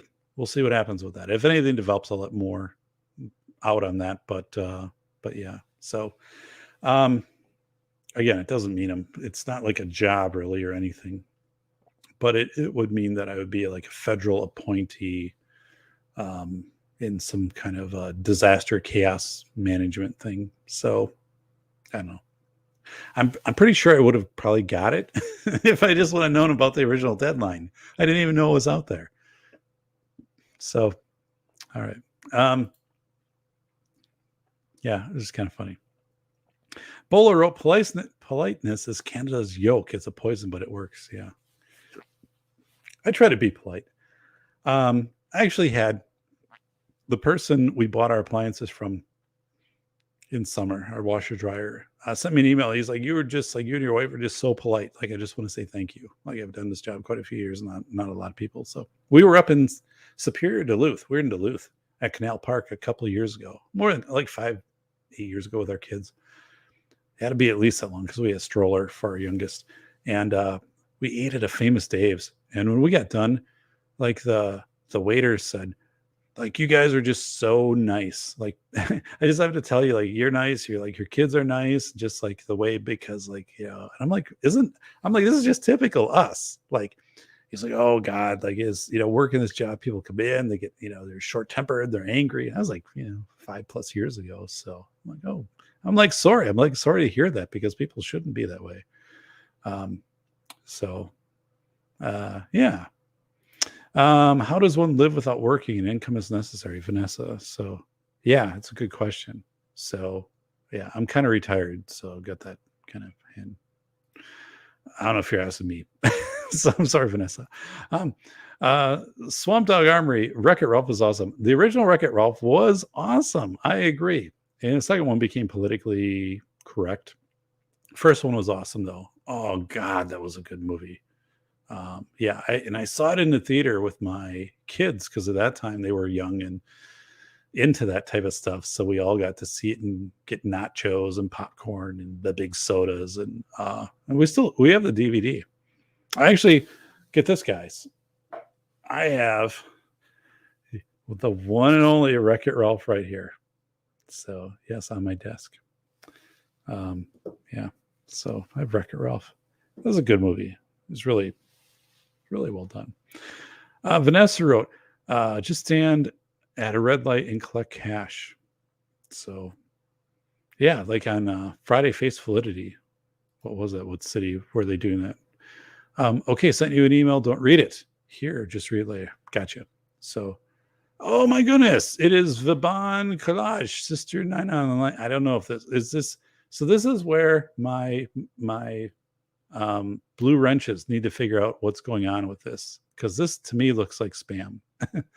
So if you need to go in and stomp this person out for 120 seconds or whatever, do it. Shelly Rogers, awesome, thanks. Bye Swampy, yeah. The Debbie Downers. Debbie Downers. Yeah. And it got to me for a while, the Debbie Downers, and the older I got, like the more, and actually as I got out of like that toxic job, but I realized that's just people reflecting what their own experiences are. Like, they're unhappy and they're just rating that out to you. And then it's kind of it's easier to deal with it and dismiss it. And again, I understand these positions, like if you're in management versus, if you're working, like it's harder to do that. But yeah, it's people just, you can easily read the people of just how, what it is for them. So, all right, I am doing an update here live. I am leading 174 to 168. There's 14 minutes to go in this game. And it's going to be a close one. Oh my God. It's so bad because I lost 9 points by starting Los Angeles defense. So I wouldn't have started anything. I would have probably easily won this game. Oh, this is for an appearance in the Super Bowl, folks. I'm hanging in there. It's a battle of the clock right now. So, I don't know. I would have, oh man. So anyway, it's Miami and New Orleans. I don't know if I can hang on and get this. I was a 99% chance to win. Now I'm a 92% chance. So, this isn't good. 12 minutes, 58 seconds away from the safety dot, going to the Super Bowl. So, it's our good friend Armitage. Hey, Armitage. Hey, buddy. Welcome, welcome, welcome. Exactly. So, yeah, I am going to do a show on that, definitely.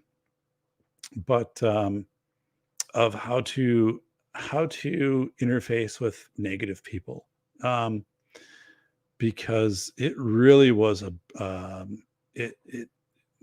we've all dealt with this, right? But it got to the point where one of my friends, who was also doing a similar job, said, I think you need to see a work counselor. And I didn't even know that existed, right? And I went and I did, first time ever. This was years ago. And I sat down and was kind of saying, like, here's the situation, like, I'm dealing with. And like after the first time, this person's like, yeah, that's a bad setup. And here's some strategies. And, but yeah, it was a bad deal. It was a bad deal. Um, and then, it kind of, it helped to be validated. But I mean, one of the things he asked is, he said, well, can you do less? Can you like circumvent some of these things, or like not have as much interaction? I said, no, because we have like mandatory meetings as a administrative team. And can you not care as much? And I said, well, but I have to do like my job to the level I think I can do it. So I said, so ultimately it was, I wasn't compatible with that anymore. Armitage is saying, we talk about negative people. I'm one of them. Come on, buddy. You are not negative. You're positive. So, remember the old joke, what's the difference between this person and a battery? A battery has a positive. So Shelley wrote organizational dysfunction. Yeah. And these are the people in the organization who blame the Lokis. It's always some reason why they're bad. Oh, the state's not funding us enough. Or, it's the federal legislation. It's this, it's whatever. So it's always this Loki that and then they straw man, these things. We're going to do some focus groups, and then we're going to better understand. I'm like, that's not going to help you at all. Or I'm going to go to this other country and learn about their education system, and that will help me. I'm like, that's no, that's not an answer. So, yeah, it is. Yeah, this whole Loki thing is, it's also part of negative people, I think, do the Loki stuff because they never want to take accountability. Bacon wrote, it's easy to tear down, not to build. Yeah. I shouldn't say so, but I try to be a build up person. I really do. I try to be a build up person. And when I was doing school consulting a year ago, pretty aggressively in districts would be like compensatory education. Like, what are we going to do here, Dave? I'd be like, well, I like everybody's dealing with this. And also when I teach my classes, I tell people, like, I'll point things out. And I'll never do anything like to embarrass you in class. When I talk about things like your socially distanced fire drills, like that doesn't make sense. But let's do the buildup here, right?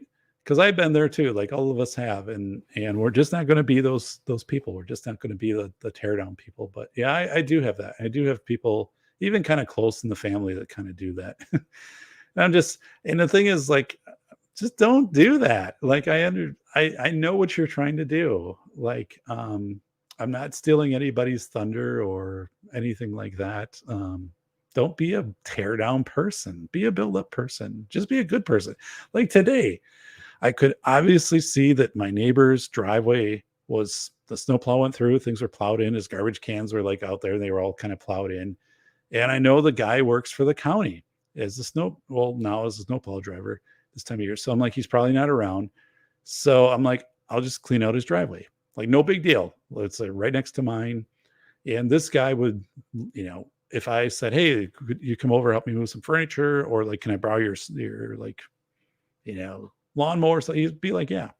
So it wasn't that big of a deal. It's a build up thing. You just do that. So yeah, I cleaned out everything, moved his garbage cans, blew out all the snow, put everything back. And yeah, I mean, it's just, you do that, right? It's just a build up. It's a build up stuff. We all have our own bootstraps. Pull them up and get busy. Yeah. Vanessa has a good point. Yeah. I mean, there's some point where you're just like, I've got to get to work. Like, I've just got to do these things. So still here for now, eating cookies. Swamp Dog. Hey, Swampy's back. God, we have cookies and stuff upstairs like crazy. And so the thing is, I don't know. I don't really get into the whole all the Christmas sweets. I'm not really a person that eats a lot of sweets. So when this time of year, like if we have a big tray of cookies and sweets, it just throws me off. Like, it's not my metabolism. What the hell? Bacon wrote, why does the cloud always rain on just me? Yeah, people who do that. And the thing is, like, then you're meant, I ran into so much of that as a school administrator. Honestly, like, you'd have meetings and people would just like bring the blame onto themselves. Like they were in the worst position ever. And I'd be like, gee, I could only take so much of it. Like it's a radiation. I call it the radiation theory. Like you can only take so much of negative people before you need a break, unless you're professionally, I guess, doing this. But my neighbor was a psychiatrist and he was nuts. His kid went around and they called the police. Like this was 10 years ago. But yeah, I don't know. I don't know.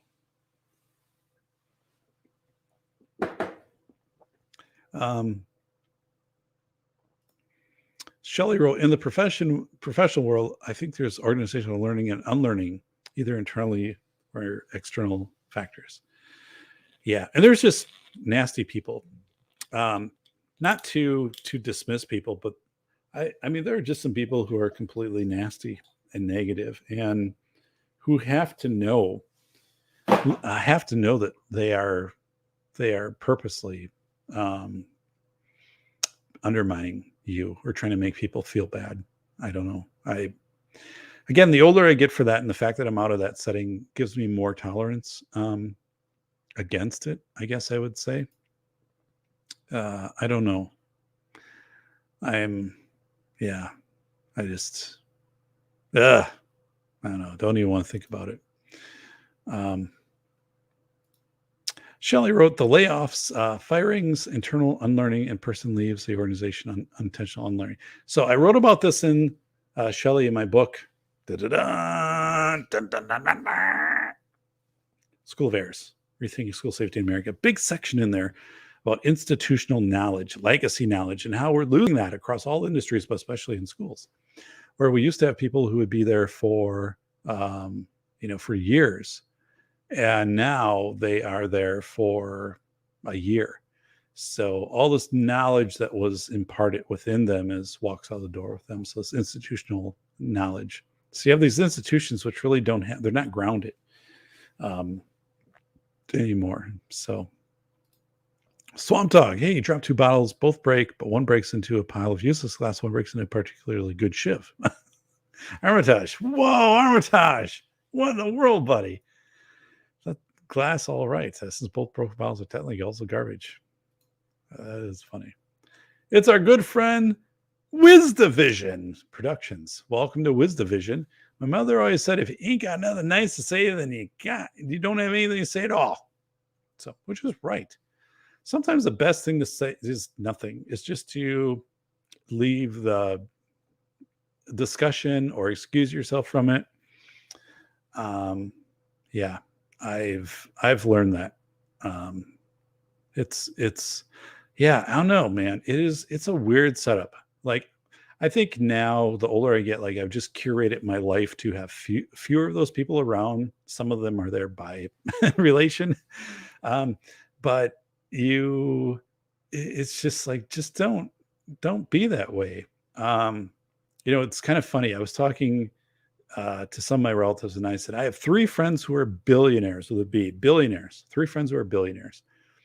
And I said, I hang out with them a couple times a year, and they just, I said, they never show off what they have, right? They want to talk about things, or maybe they do have something, like they have a car, vintage car that they've restored or something, and they want to take you in a ride in this, but they know about the engine and the transmission and when this was made and all, and so it's this whole historical thing that you're getting from, and it's cool. It's a school experience. It's not someone saying, I could sell this tomorrow for $200,000. It's not that. And I said, they worked really hard for what they have. None of them, they're not lottery winners or anything like that. And I said, it is an interesting dynamic to have a friend or friends like that. But you look at these people, and I kind of thought this myself. I'm like, I think I'm their, they have friends, right? But like, you have to be very careful of who your friends are, because they want to just manipulate you. Or steal things from you, or try to get money from you, or ask money. Like, I would never do that. Like, even if we go out to eat and my friend is worth $1 billion, we will take turns paying the tab, or we will split it or something. We don't have discussions about money. When I was when I was in my I was about 20, I had a friend who worked for the Packers and Green Bay Packers, and he was a good friend with many of the players. So we went out. I'd go over to Green Bay. We'd go out, Friday or Saturday and hang out and stuff, and with the players. And so they're the same age as us, but of course, they're making a lot of money. And the thing was, like, you never asked for autographs. You never talked about your salary or stuff like. You're just like doing stuff. You were just hanging out, and it was just so cool. And I think that was a good point in life for me when later I got to know some of these people. So sure, if you want to you gift me something, or you want to do, I mean, which I don't, right? But like, I'm just excited for them when they're able to show me like a restored antique vehicle or something like that. I'm like, this is cool. Like, I'm into history. Like, how'd you, to go driving around. But better to go your own way than to add negativity to the world. I say WizDivision. I agree with you, WizDivision, 100%. Yeah, and I think alike. You and I think alike. Safe tackle. Thanks, Shelly. So, yeah, I think it's a good thing. And again, I want to focus a show on this because, like I said, I actually got to the point, and I was never a person who thought I would not have to, but I thought I would agree to go to counseling because of work stress. Like, I don't even know if the work stress is work anger. Like, I had a very prominent position and all this stuff. I mean, it was, and I was just like, I was so mad. And just so and you realize people are pushing your buttons and stuff like that. And then, and I'm like, oh God, but, Shelley wrote, I can discuss this with you sometime. Show. Yeah. Sounds good. Hey, it's Sport Brand. Gosh darn it. Sport Brand. And by the way, it's one of the best logos ever. I love it. Sport Brand. Welcome, Sport Brand. Making people feel bad is basically a war crime nowadays. Yeah. Yeah. And people have gotten really good at this, right? These, microaggressions, I think, are perceived, but I think people who overtly want to make other people feel bad, that is their goal in life, is to make you feel bad. Not you, but to make others, like, if they see people happy and they themselves aren't happy, they need to deflate the happiness of the happy people or the outgoing people, or I don't know what it is. I've seen it. So, I don't think people recognize this as much as they're younger or earlier on in careers. And like, I'm glad I know it now. Like I said, after I presented on PBS, I presented twice on PBS TV, which I'm going to do a show on, like, what that's like, because I think that's an interesting experience. But the first time I did it, I had a lot of people who resented me that I worked with for presenting on PBS, thought I was a glory grabber, spotlight stealer, whatever it was. I don't get paid for being on PBS. I put in tons of hours on my own time. Wasn't on work time.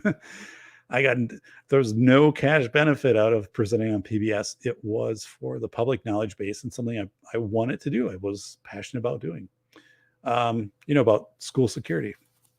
It was a great presentation. And a lot of people resented me after I did it that I worked with. Right. And then in 2019, in a different work setting, people from work, unbeknownst to me, actually drove up and were part of the studio audience. And they dressed up like kind of what I'm doing now. Were formal, and they were just happy. They were happy for me. They wanted to be there for me. I didn't ask them to do it. And I'm like, holy smokes, look at these people.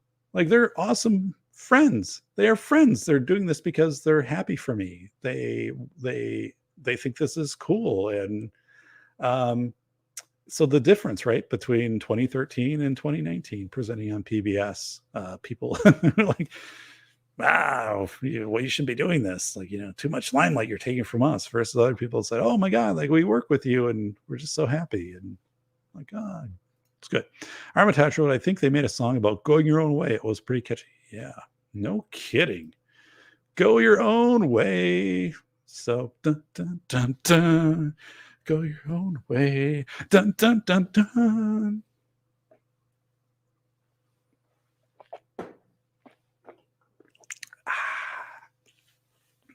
Whoa. All right.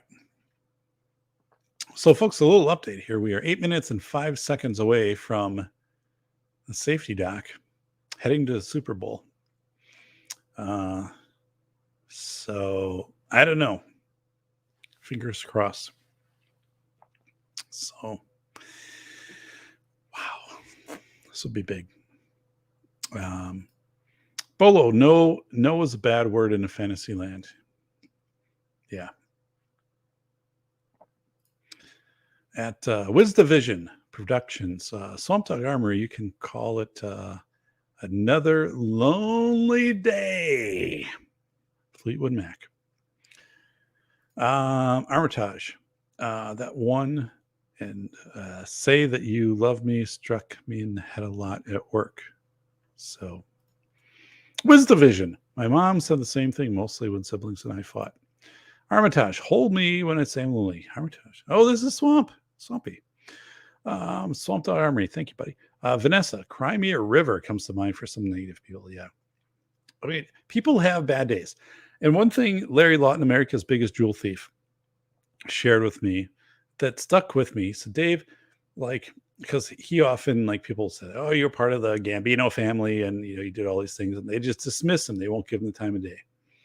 And, I consider him to be a friend. I think he's very intellectual. I think he's done a number of terrific things for helping youth and young first-time offenders, for example.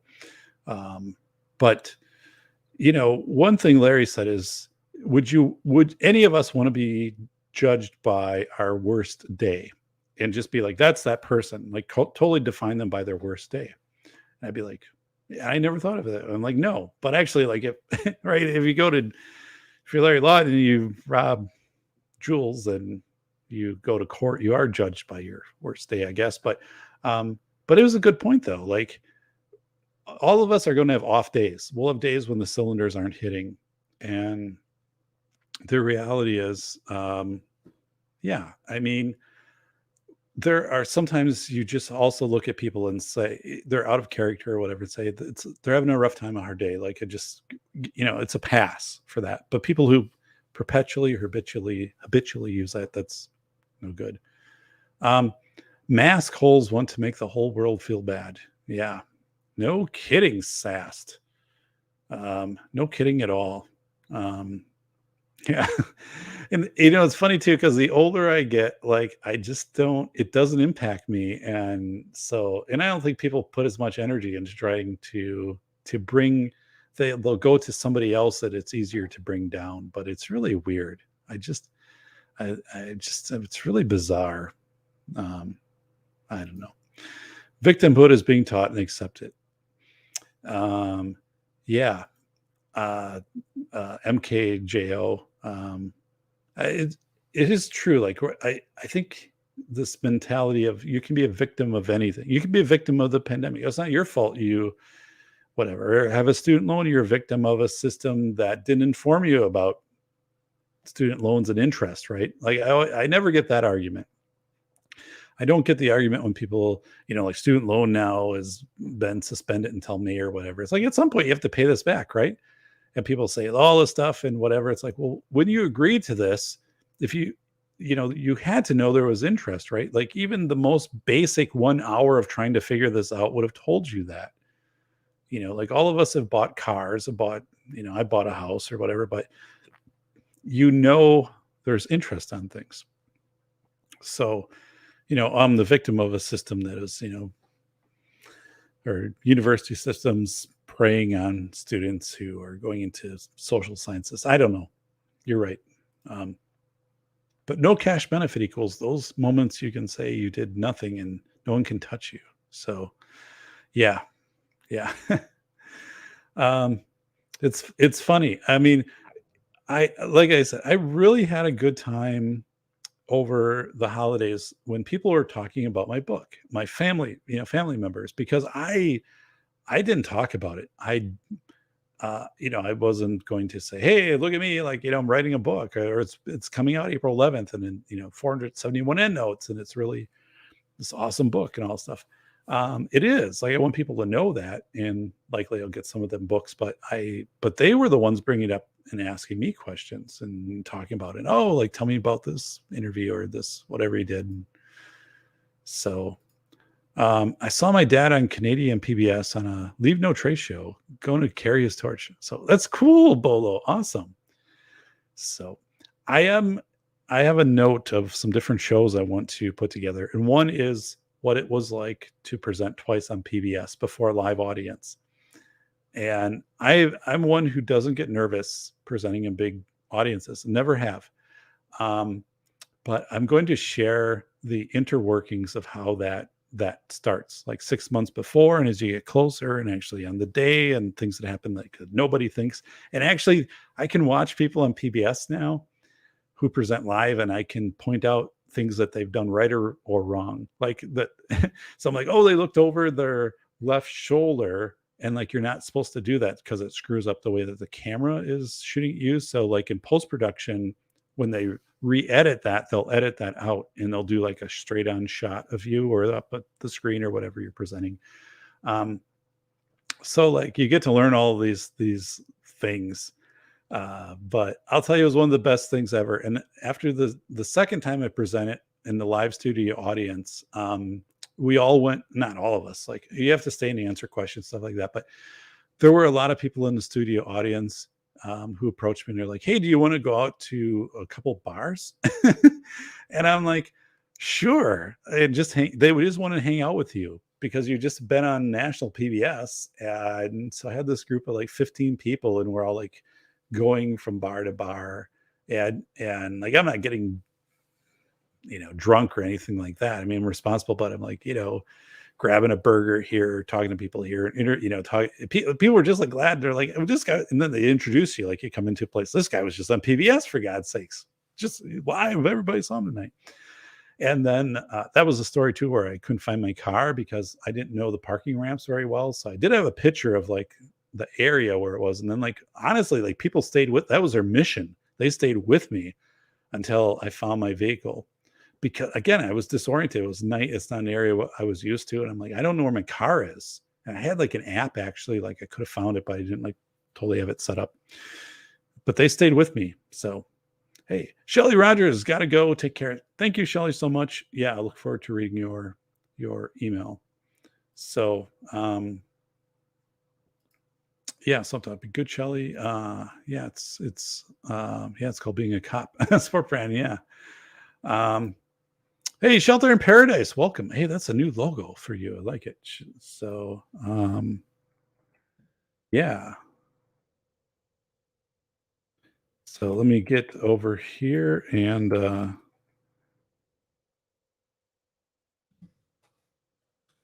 right. Oh, I don't know. All right, guys, let me give you an update here from the Safety Doc Studio. So for my Super Bowl chances here in our 12-team fantasy football league, which I've been a part of for 25 years. I've won it twice. I am leading 164 to 168. 3 minutes, 9 seconds to go in this game. If it holds, I will be advancing to the fantasy football Super Bowl. And I think I've played in 3 Super Bowls. I've won 2. I lost 1. But it's pretty remarkable because I was 7-7 this year, made it in as a 5th seed, had to work through a couple playoff games. And I'm taking on the number 1 seed right now. I am literally 3 minutes and 4 seconds away from advancing to the fantasy football Super Bowl. So, Shelter in Paradise, real value of my student loan principal goes down every month with inflation. Yeah, inflation is nutso. In my house insurance just went up 11%. What the hell? Armitage, I finally finished a table I've been building, taking bets on how long before it falls down. Oh, come on, Armitage. I trust you. It will stay forever. So we have an Amish community 15 miles from us. And I made sketches of like an end table and side tables, like when we moved here 20 years ago. And I went out there in Raymond, Bonrager. So had this shop, right? And I said, could you make these for me? Like, here's the dimensions and all this. Like, sure. So like 4 or 5 months later, I went out, they were done. I picked them up. And he made this end table, and they're all phenomenal. We have them today, extremely well built. I mean, unbelievable. And this one end table has a drawer this narrow drawer which pulls out about 3 feet. It's the craziest thing. And like it's super sturdy and super strong. And like it's just you could never buy this stuff. Like he just made this. And he's like, I thought this would be kind of cool. And I'm like, it is cool. So yeah, most of the furniture in like my daughter's bedroom set, we had him make. So it takes like a half year, and then you get a postcard in mail. Come on, pick your stuff up. So good dude. Sometime I'll talk about it too. Like, living close to an Amish community, like they have this dry goods store. So there's no lighting. There's just like clear ceiling tiles or whatever the hell. And then everything's in bulk, it's only cash. So it's a good place. I feel like it's a good buffer for us to live where we are, because like that part is all Amish farms. So it's low crime, really good, stable people, right? So, but Shelly Rogers, bye. Okay, y'all, gotta head to bed. Swamp Dog, gotta get up early in the morning. Thanks for an enjoyable show, Actor Chat. Thanks, buddy. Swamp Dog, I appreciate it. So, that channel is going places. He's a good person. So, Bolo still having to go. Thanks, Bolo. My God, I'm giving you a high five right here. So this is my Bolo, and almost Bolo. I'm going to give you this too. I don't give this out very often, but I'm giving you this right here. I'm giving you the wow for Bolo. So yeah, Bolo, you get the wow, and I'm giving you also yeah Bolo. So yeah, it's. Sometimes I'll watch YouTube channels where, they're like, I'm full-time YouTube right now and I never want to go back to working my job. So please, like, just keep shows on in the background. Like, I think that is scammy to do that. Right. But for me, I am authentically trying to get to 4,000 hours, and I'm being worked against by the system. I'm losing hours every day, even though I'm gaining subscribers. So like, I think it's a different thing if you've got the doc playing. So I appreciate that, Bolo. Thank you so much. Thank you. Armitage, it's just something I tossed together with scrap lumber to hold a drill press. So, hey, if it works. I've made some pretty cool stuff out of, spare part lumber. I'll hang around until the game ends to see if you get to the Super Bowl. It's okay. So it's 2 minutes to go. And it is, I'm still leading 174, 168. I'm thinking at this point, the team is up 2013. They have the ball. There's no need to score again other than a field goal. So I think they're going to probably run it. I'm guessing I'm going to be in Super Bowl. So MKJ, good show and good luck next week in your league Super Bowl, Doc. Stay warm in your home and hearts and all. So thank you, buddy. So yeah, I've already made the one Super Bowl, which I've never made before in the one league I've been in 6 years with former coworkers. So I made the Super Bowl there. That's a non-cash. It's just, whatever. But this other Super Bowl, is league we pay into every year, and it's some pretty extensive bragging rights. So, yeah, it's fun because the winter gets long in Wisconsin. It's just a way to pass the time. Have a good night, Swamp Dog. Yeah, good buddy. I don't give this up very often. That's what she said. So, yes. Bacon, it's a tricky thing. The ones that hand it out are probably the ones you don't want. Oh, yes. Yeah. Oh, my goodness. Wow. Vanessa, buying lumber for 2 styles of workbenches, the Merivian and a workbench by Christopher Schwartz. Whoa. Wow. That is some cool and wild stuff. So wild and wacky stuff. So, so thanks for the 26 thumbs up. I appreciate it.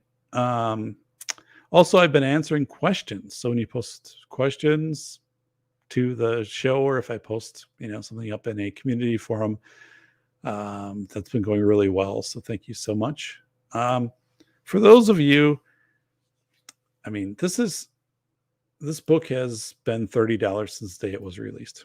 So, which has been a while.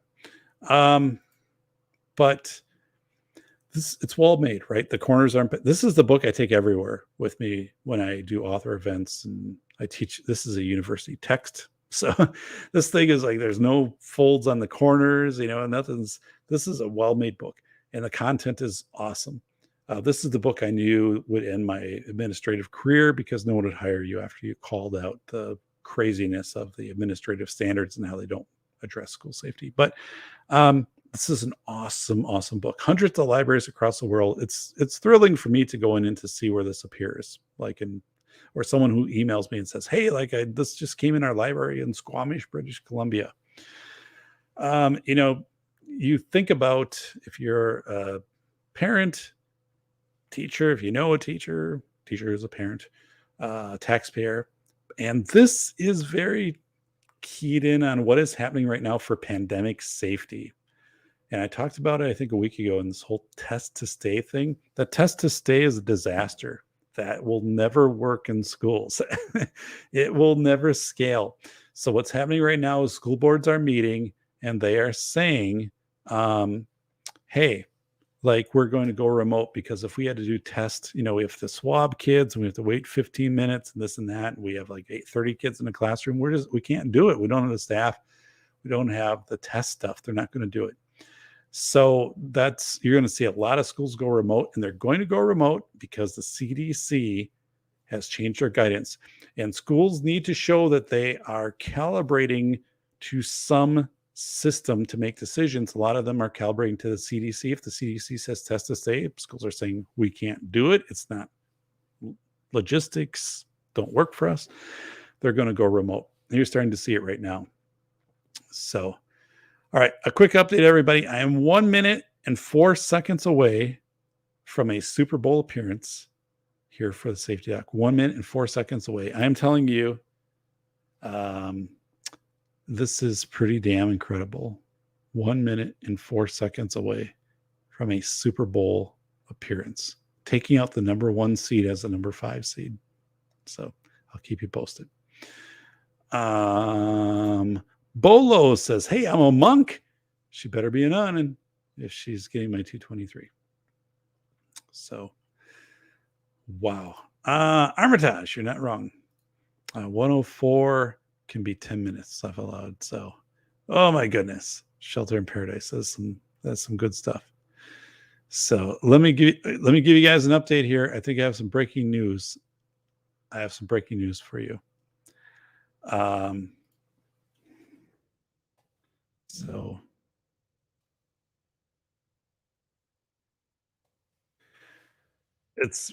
I just made the Super Bowl. The game has gone final. The Doc has won 174.56 to 168.10. I knocked off the number 1 seed. I'm heading to the Super Bowl, everybody. Next week, I'll be in 2 Super Bowls, both leagues. But this is the 25-year league, the guys I played with in college, stuff like that. I just made the Super Bowl. I cannot believe it. This is incredible. The Safety Doc is in the Super Bowl. I just defeated the number 1 seed. Unbelievable. Unbelievable. Folks, the Doc is in the Super Bowl. So, wow. I honestly thought this year that I wouldn't play in either league. I was kind of burned out with the pandemic stuff and all this other stuff. It's kind of negative. And I'm like, whoa. So, and damn it, I made both Super Bowls. So this is incredible. You were here when it happened. Whether I win or lose in the Super Bowl, I hope I win, but if I don't, to play in the fantasy football Super Bowl is outstanding. And it is just cool to be in this very final game here. So the Doc has won, and we have to do this right now because the Doc has won. So, yeah, oh my God. Look at this. This is the oh my God. This is the celebration, folks. The Doc it has made the oh my, I thank you so much.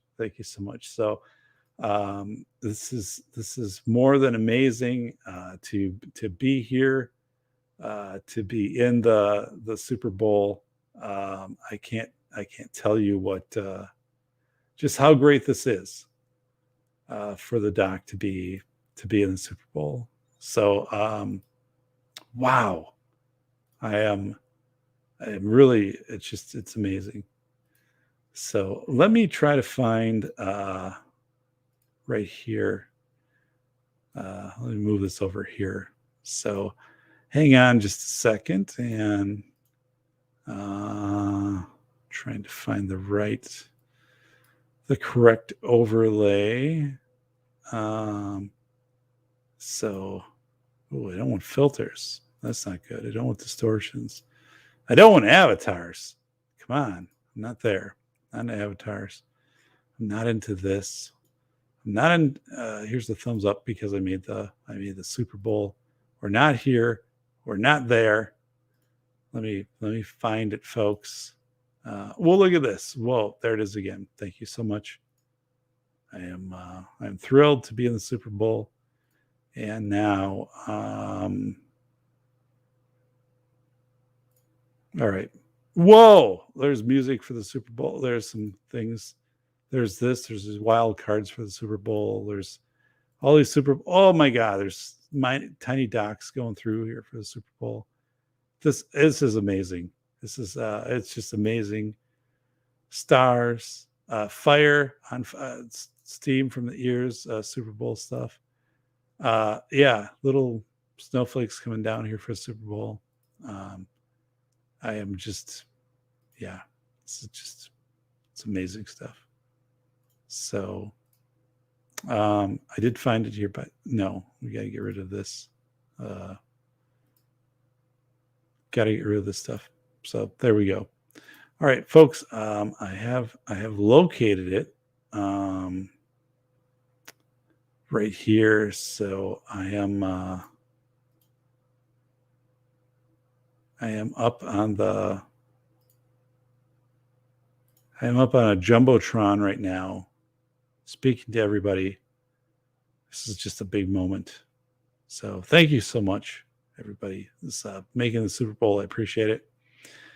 Yes, it's credible. We had some late season signings. People really put the effort in. So I just want to thank everybody here for the doc making the Super Bowl. It's big. It's big stuff. So yes, thank you. And I'm seeing stuff now that I've never seen before on here. So yeah, and it's kind of like a birthday thing. Here I am, the big screen. Here I am, also the birthday thing. Here I am with bricks. There's supposed to be a microphone, so that's what I'm looking for here.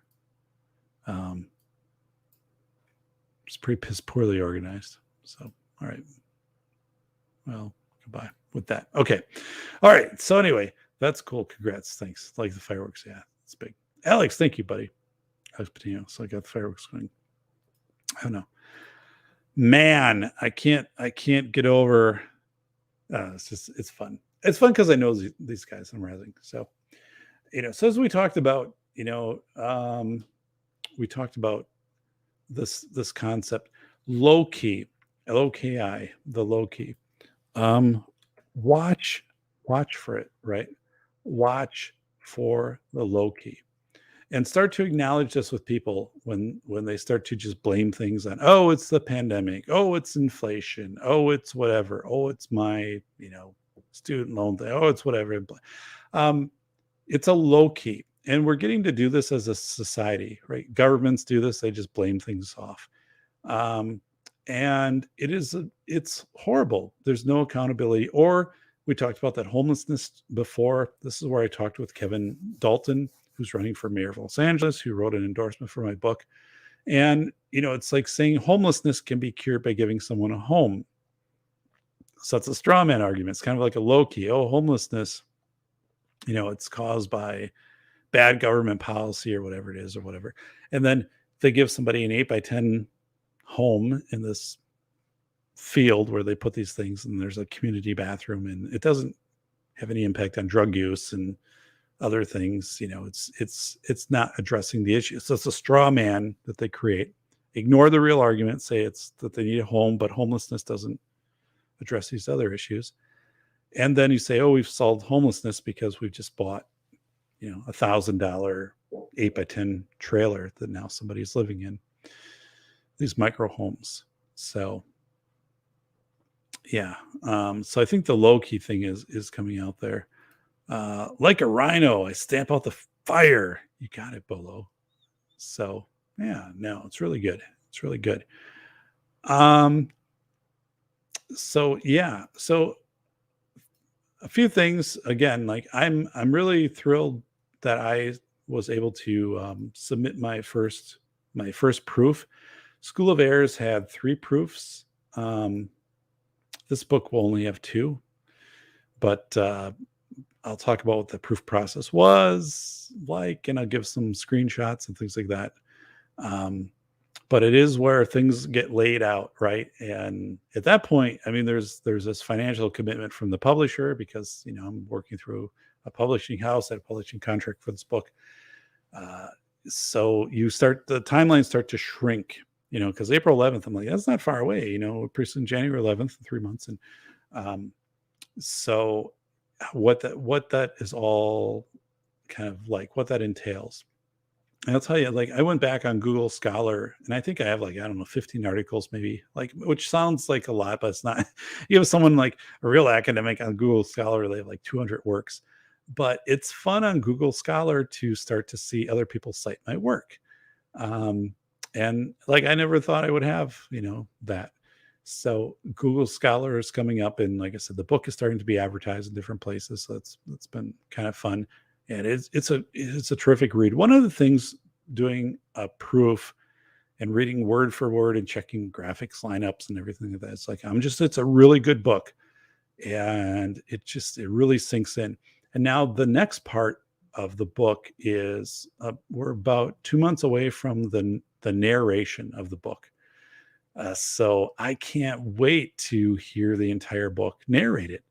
That wasn't something with School of Airs, but it is something with the Velocity of Information too. So that will be available a little bit later, but it'll be available in audiobook. So, oh God, like I'll tell you, it was so exciting for me to have the interviews when people were interviewing to audition, for the book. Or auditioning for the book and reading like 10-minute samples. It was just wild to hear your own stuff like being read back to you, and people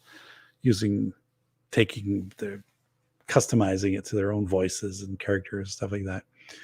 And how you kind of immediately recognize, like, oh, that's the voice, like that's the one. So I'm really thrilled for that. That is happening. So again, like tomorrow, hey, did you get Samuel L. Jackson? I didn't. I did not. No. But Bolo, I did get an actor who is on a a TV show, right? It's a TV series. It's been out a couple of years. He's in his 30s. I'll share his name once we complete production. Otherwise, yeah, I can't share his name yet. But so he's awesome. I can say one thing, like he's been on shows with Tina Fey. As kind of a hint, if you can figure that out. But he is, and also like he wanted to do this. He wants to build kind of a nonfiction repertoire, right? So Shelter in Paradise asks a great question. Did you consider narrating the book yourself? I did. But I don't have, I think, the equipment to do it. And there is a difference in somebody who professionally is an actor and then also narrates. So it's a double. Like I didn't hire a narrator. I hired an actor, on a popular TV show. I didn't hire, but through the book and the publisher and all that. But I guess I hired because I selected, right? But to have somebody who also knows the art of acting and not just the act of narrating. And I thought that was very evident in the samples. But then this person too just said, I want to do this. Like, this is an awesome book, and I want this to be part of my professional vita, my resume.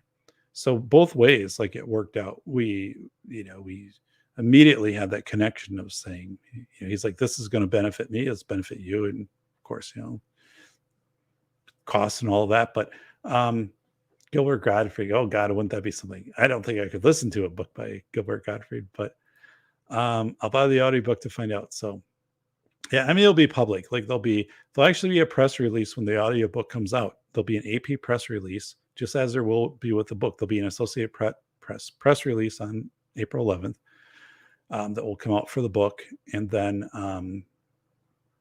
that will be out. Like, that's not like a secret until it's done. It just has to be completed before I can release who the narrator was. But it's exciting. It's a win-win situation. It really is. Because I don't even know if I would have been able to get this narrator unless they won it. First, they love the book, right? They said, this is because you're speaking to the audience, you're speaking to the reader. All these, these interviews, these stories are just so fascinating. So said, I want to do this now. And then just said, this is a high quality scholarly work. Like, I want to be the one who narrated this. As people talk about this, like, I want them to say, like, oh, it was me who narrated this. So I was like, whoa. Sup, Doc? Busy chat. Oh, Marty, paint. Marty, lead paint. Hey, Marty.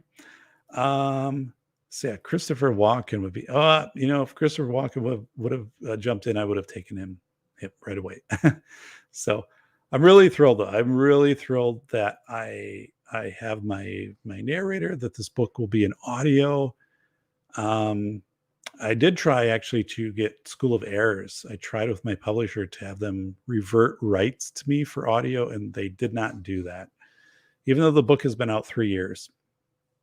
So, it's not hard feelings, right? It's just, it wasn't in the original contract, and they're not going to revisit the contract at this point and make the book. But I think it would be great to have it in audio version. Especially though, Velocity of Information with 10 interviews, to have an audio version is phenomenal, right? To hear these people in kind of a different take from the narrator. It's like I said, I have the samples, and I put the headphones on, and I'm like, this is just amazing as an author to have somebody read your book and to have that much commitment to it. So and how I did this too is, there are different ways you can do the audio in your contract and stuff. And I went for the most distribution and the lowest royalty for audio, which, you're right, doesn't make sense from a cash standpoint. It makes sense though from an accessibility standpoint and for library saturation. So sometimes libraries will say, we can't take an audiobook because if somebody downloads it causes like $10 or $15 or whatever every download. So I actually set it up so it's highly accessible when that comes out.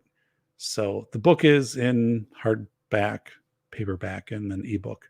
Most people buy paperback, which you should. I mean, hardback is like libraries and universities that buy it. It's quite a bit pricier. And so, I mean, go with paperback. It's a very, good book. And I don't know if you're into ebooks, go with the ebook. Audiobook will eventually be out there.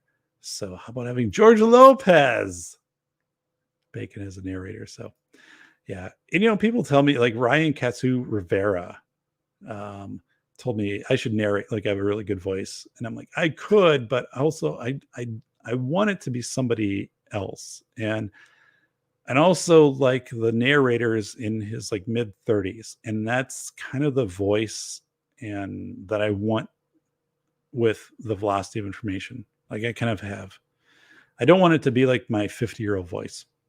So Pours by Paperback. Yeah. Unfortunately, like Hard copies, seriously, $75. So I don't set price, that gets set by the publisher. And the reason it's 75, because it's university text. They have a high, it'll be bought by a lot of libraries. Libraries want hardback because hardback lasts for a long time. So paperback is 35. So a lot of people will go 35. So I have no control over price of the book, but yeah, paperback from this publisher is a very good quality paperback. So you'll be in good shape. So, or scan from a library copy. So poor is fine.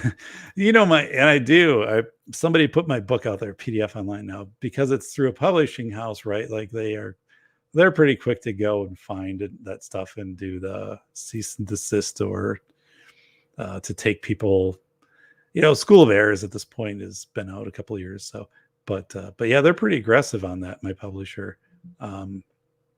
So, my book is copyrighted on every continent. So, yeah, they kind of go after people that. So, scholarly books cost around that much. They do. Yeah. And I'll tell you what, if you look at what you pay for, if somebody came up to you and said, hey, like this, whatever part went on in your car, it's going to cost $200. Well, then a $75 hard copy book isn't that much, right? I mean, in comparison, I put 3,000 hours of work into this. It's very, very well done. And the book itself has a cloth binding. It's a book you would have forever. And so from that, like, you are getting a great value. Like, honestly, once you read the book, you're all smart. EK, Shelter in Paradise, Andrew. You guys, Alex. But you are getting such value for your money. What I've put into that book, the research, the interviews, like I said, I interview people who don't give interviews, Larry Lawton, Linda Stone, Robert Travis. And this book is phenomenal. And it will be that one thing that you'll take pieces out of that, and you'll be looking at things differently in your life. And as I said, it's the book that gets you out in front of the pack, puts you out of harm's way. So yeah. And I'll honestly, like, through royalties and all of that stuff, like at the end, like I kind of just like break even. There's no lie to that. But it's very important for me to have these professional scholarly, works out there for people. Alex wrote, Morgan Freeman has a great voice that even watching Bruce Almighty, I still think that is how voice of God sounds. So yeah, he does. I love Morgan Freeman in Batman. So, or Batman Rises or whatever. Bacon to at Shelter in Paradise. I just got to take a ream of paper and copy down. So, yeah, this is true. When I was in college, one of my friends brought in a whole bunch of dimes, and he copied the textbook that we were assigned. He copied mine, I think, on a copy machine. And I'm like, at the end, like, it was no savings for him to do this process. It took him like hours to do it. But I'm like, oh God, dude, that was back, 30 years ago. So, what the hell? I'm going to just take, oh yeah. Exactly. You deserve much more. I'm excited because, so, the book is of great value. And again, it's professionally, through the publisher, the binding. This book will last. Like, I'm not kidding. This is my original first copy of School of Errors that I received in 2019. This book has gone everywhere with me. It's got all my notes, everything like that. The corners aren't even dented in. The publisher, has a very good quality book. There is cloth sewn binding in it. So, from that standpoint, it's kind of an heirloom thing. I am trying to work on an e-commerce page. And I have a couple people who are going to be helping me out with that. So I can, people have been asking me, can I get a signed copy? And I'm like, sure. I just don't know how to do it yet. So I need to be able to get some supply of books here. And then, of course, I have to figure out, like, kind of like a shipping thing. So the paperback is $35. So I think, like, I could basically, if it's domestic, I could say $40 or $38 and I'll make it work. So contact me and I will personally sign it and send it to you. And then if it's like a hard copy, if you want to do that, I've got to go with more, on that. I don't know what that would be, but I mean, I'll make it so I do not make anything off of signed copies. I will not make anything off of signed copies. But I do want to make those available for people because they've asked for that. So yeah, I had somebody with School of Airs send me a book that they bought, and they sent it from Canada to me. So it arrived, and then they said, "Could you sign this and send it back?" And I said, "Sure," but it cost me like $19 to send it back, which was a cost that I just ate. It was a fan, and it was all of that stuff and things like that. Plus, like if you leave a review in Canada, it doesn't show up on the US Google or the US Amazon stuff, but I was glad to do it. Again, it's really important for me to get the book out there, to get it accessible for people. So yeah. Some of you in here will be getting books sent your way as a gift here of the Safety Doc. Some of you already have my first book, but I do have like a spreadsheet I'm putting together. So when the book does come out in April, some of you will, be getting signed copies of it. So I remember before the internet, the stupid things I did. Yeah. This book will be here after the apocalypse. It's timing, right? The thing is, the book is so timely on the themes in the book about talking about like passports, how your root beer float is a passport to thing. Like I'm surprised my publisher let that stuff go. And just how society is probably going to split into this essential versus non-essential. Like I'm landing this book right in the middle of when it's relevant. So it is like perfect timing. The quirky thing with School of Airs was School of Airs released in August of 2019.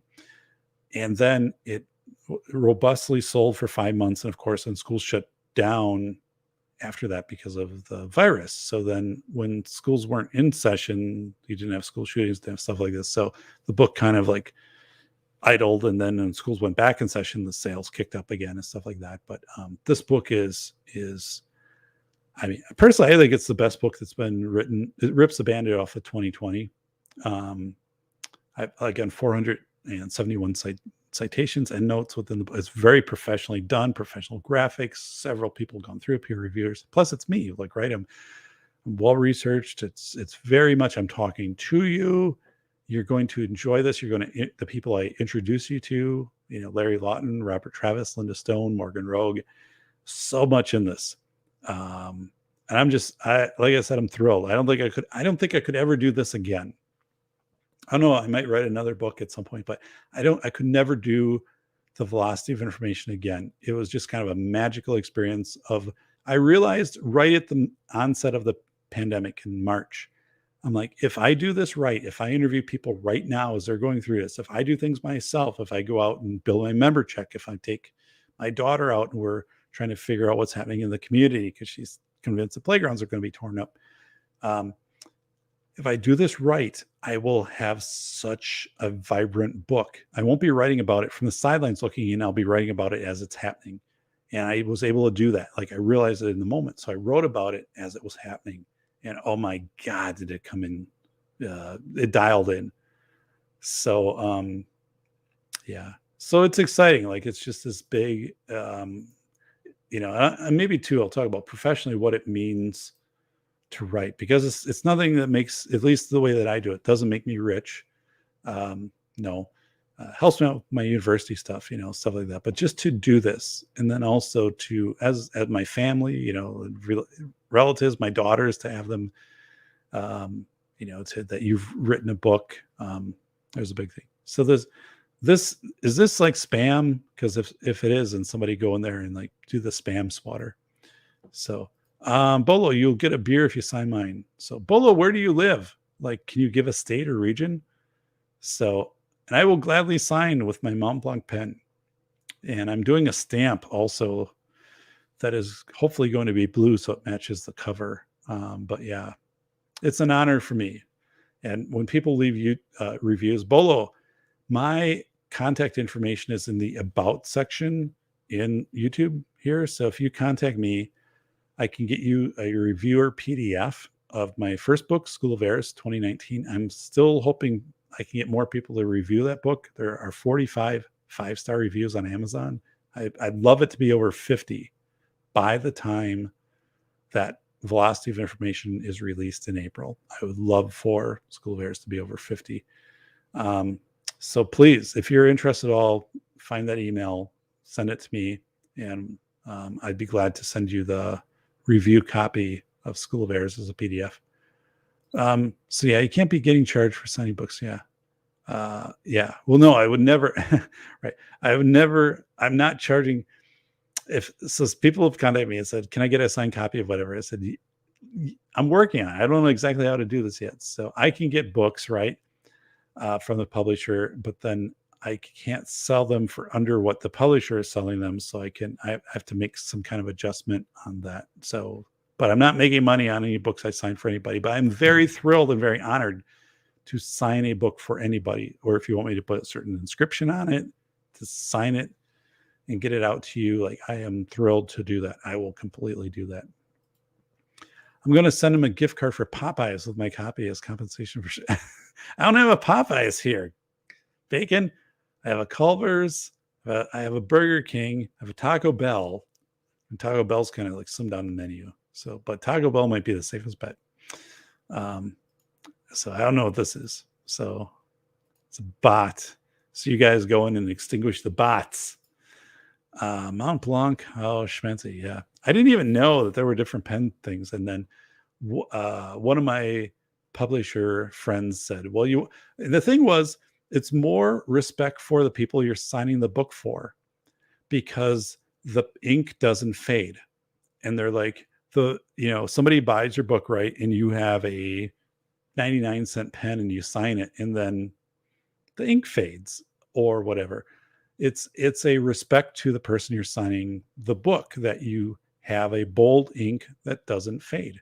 And I'm like, yeah, I mean, if I was getting my book signed, I would want that. Like, I wouldn't want someone with a hotel pen signing my book. And then, so it's like this baseball. When I threw out the first pitch at a couple of years ago, this was after my first book. Well, you can't even see it, right? It says first pitch, Wade Stadium, 7/31/19. It's faded. It was a pen somebody had at a ballpark. So this was the pitch I threw out, and then the, I don't know, team manager or whatever signed it. So, which I love. I have the thing, but now it's all faded. So yeah. When I win Powerball tonight, I'll buy 1,000. Hey, well, thank you, Andrew.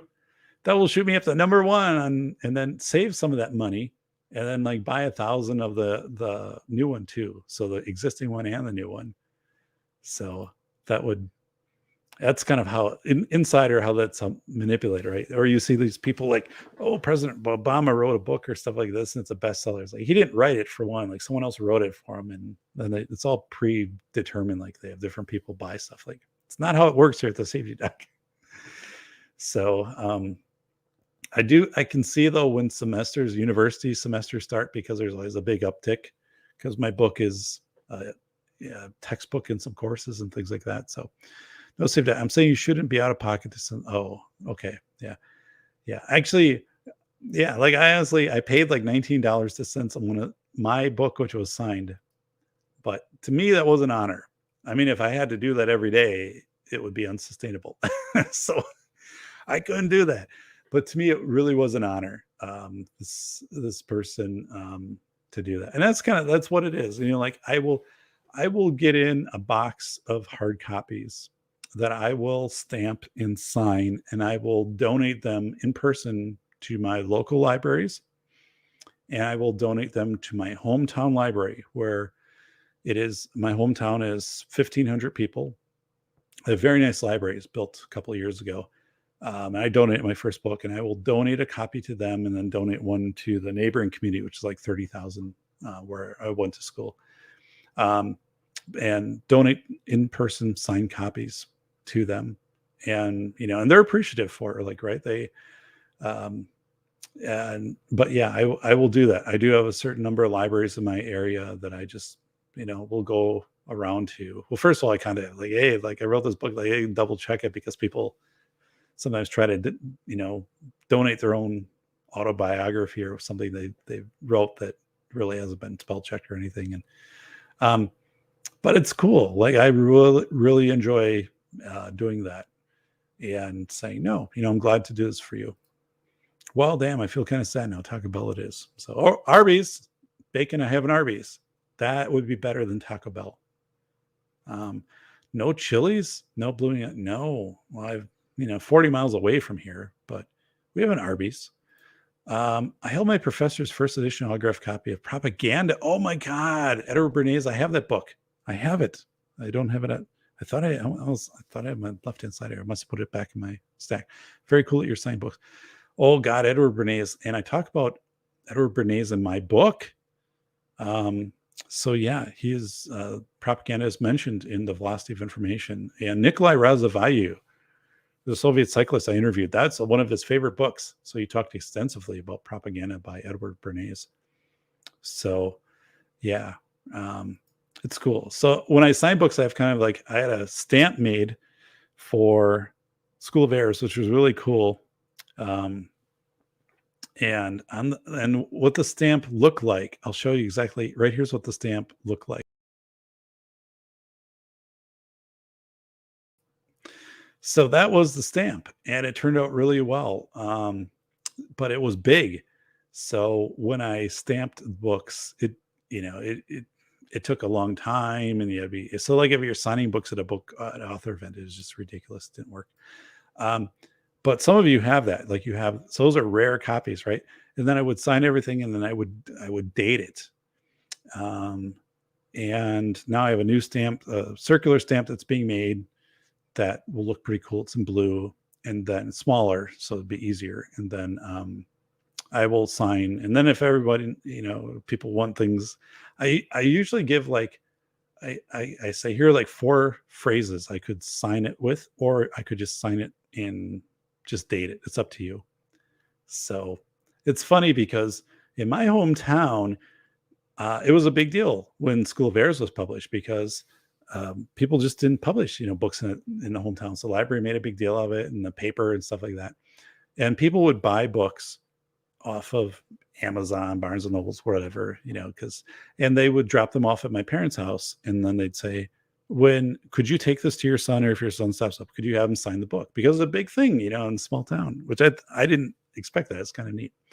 And the thing was, though, I had to come up with a system because my parents would say, like, this is from your Uncle Aaron. I'd be like, Aaron, Aarerin, Era. I'm like, how do you spell that?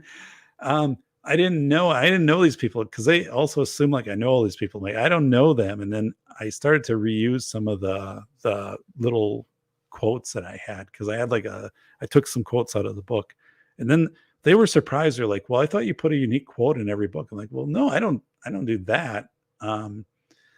But so I actually came up with a sheet of paper, and I cut it into thirds. And I said, if anybody drops a book off, have them print their name on the top. So I had a little section, print your name.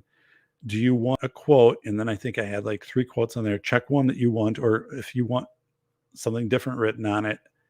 And I don't know. I had like a little format, so I'll have to redo that. But my parents are like 80s, so let's.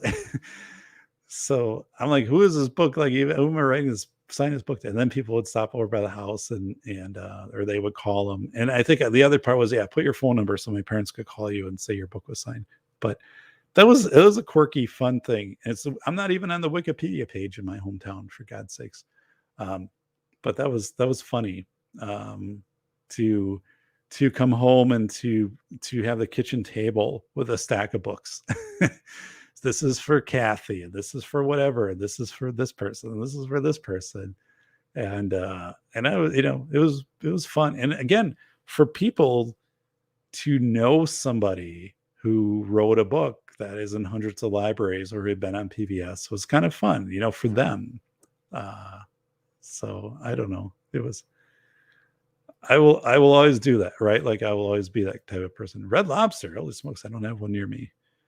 Blooming onions at Chili's. Oh, God, that's good. Although our shift, we went back to Outback to drink. Yeah. Wow. Outback Steakhouse. So Awesome. Well, we had some big events tonight. One is the Doc made the Super Bowl in both of his fantasy leagues, but especially the 12-team league. I took out the number 1 seed during the show. It's incredible. I'm thrilled. So it's fun. We did talk about our good friend the Loki tonight. Talked about the Loki. Thank you for the 28 thumbs up. Thank you for watching the show. For some reason, this is true. I'm going to bring up the numbers right now. I'm bringing up the numbers. For some reason, this show on the 21st of December, this show had 1,767 hours of view time. As of today, it had 1,793. But, okay, so 12/21, it had 1767. 12/23, it had 1825. Today, it has 1793. So it went up and then went back down. So it's garbage. Like, I don't understand what's going on there because I know people are watching it. We've been doing the 2 shows a week, this and Face Validity Fridays. Both have been well attended. So Loki, the Chaos God, awesome title. Thank you. I didn't even know what a Loki was until a couple of weeks ago. And then I actually worked that in a sentence in my book so I can go back and kind of build off on that, because like as I'm doing as I'm writing the book and stuff, I'm thinking, how do I build a class off of this? And how do I do like a TV presentation? I'm like the Loki, the Chaos God. I want to make sure that I have that in there. And if I have it in the book, I can reference it. So by the way, I also have like this 2-page front and back media sheet because when the book comes out April 11th, I'll be contacted by the media, like TV stations, radio, stuff like that will contact me because it's an AP press release, and they'll say, we want to interview you about the book for like 2 minutes. Can you send us like a talking points document? I learned this from School of Airs. So I already have that done. It's front page and back page. So it's for the media. So they get it ahead of time. I send it to them, and then they already know like what some of the themes are, a couple quotes from the books, like stuff like this. So then when they interview me, it's real easy for them to say, oh, what is face validity? Or Dr. Seuss. What did Dr. Seuss have to do with learning how to defeat stress, which is something I talked about in my book. In World War II, Dr. Seuss worked with psychiatrists on strategies to stop burnout of soldiers. A lot of people don't know that. So yeah, I've got that all done. That gets out there. I actually might put that up on my website and make that a little more accessible to people as they call me and stuff like that. So I don't have to email it to them. They can, if they're from the media, they can just go in and pull that off. But yeah, so I will be doing a lot of media stuff when the book comes out. I do enjoy those places. So, I'm not sure what that is from EK. So YouTube algorithm sucks. True. I was really screwed over. Like, it took me forever to get to 1,000 subscribers. And so many people helped me get there. I had DLD After Dark, Bacon mentioned me on his show, all of you guys. And now, like, I'm getting 10 new subscribers a day, and I'm approaching 1.1, thousand. So, I mean, things are really good in that aspect. It's just like the viewer stuff is weird because, like, it's showing less and less hours, even though, like, I know people are watching the show. And that's where people said, Dave, go over to DuckDuckGo and you'll find a totally different David Proden, Dr. David Proden. And it's true. Like, a lot of stuff will come up as censored, or like I'll appear in articles like New York Post that I didn't know I was in, that I was quoted within, or a post I made on Twitter or something that never showed up in Google. So it's like a different world. Throwing change at customers reminds me of a good customer service. So yeah. Very good. Good point. They will be interviewing you. That does happen. Well, yeah, because it comes out through Associated Press. So there is like a heavy week of media stuff where, pretty mainstream media, probably National Public Radio, other stuff, they'll be calling, trying to get in, because this comes across the AP line, and then they want to get it on and do shows and stuff. It's usually like 2 minutes though. Like, but for a week, that's what it'll be. So, and I'm ready for that. I've got everything ready to go. The press release is really awesome for the AP that's coming out. So that's really well done. And actually, there's a commercial being made for the book So that's almost done, as there was a School of Airs, which you saw during my break. There's a different commercial that's coming out. So yeah, all these things really will come home. Time is a subjective metric, apparently. Yeah, apparently. I thought you were heading off as I made dinner. Oh, sorry, Shelly. So those badasses in the back got me in the tattoos, you guys. So Shelly, I'm going to the Super Bowl, the fantasy football Super Bowl. I took out the number 1 seed tonight. I can't believe it. How many hours went up and went down? Yeah. And I track things daily now, so I can actually kind of figure this out. Shelly Rogers, what was for dinner? A reheated instant pot and stuffed bacon. So can't wait to check out the book. So thanks, Alex. And let me just do, for those of you, see, what the hell? Okay, so here's the cover. Here's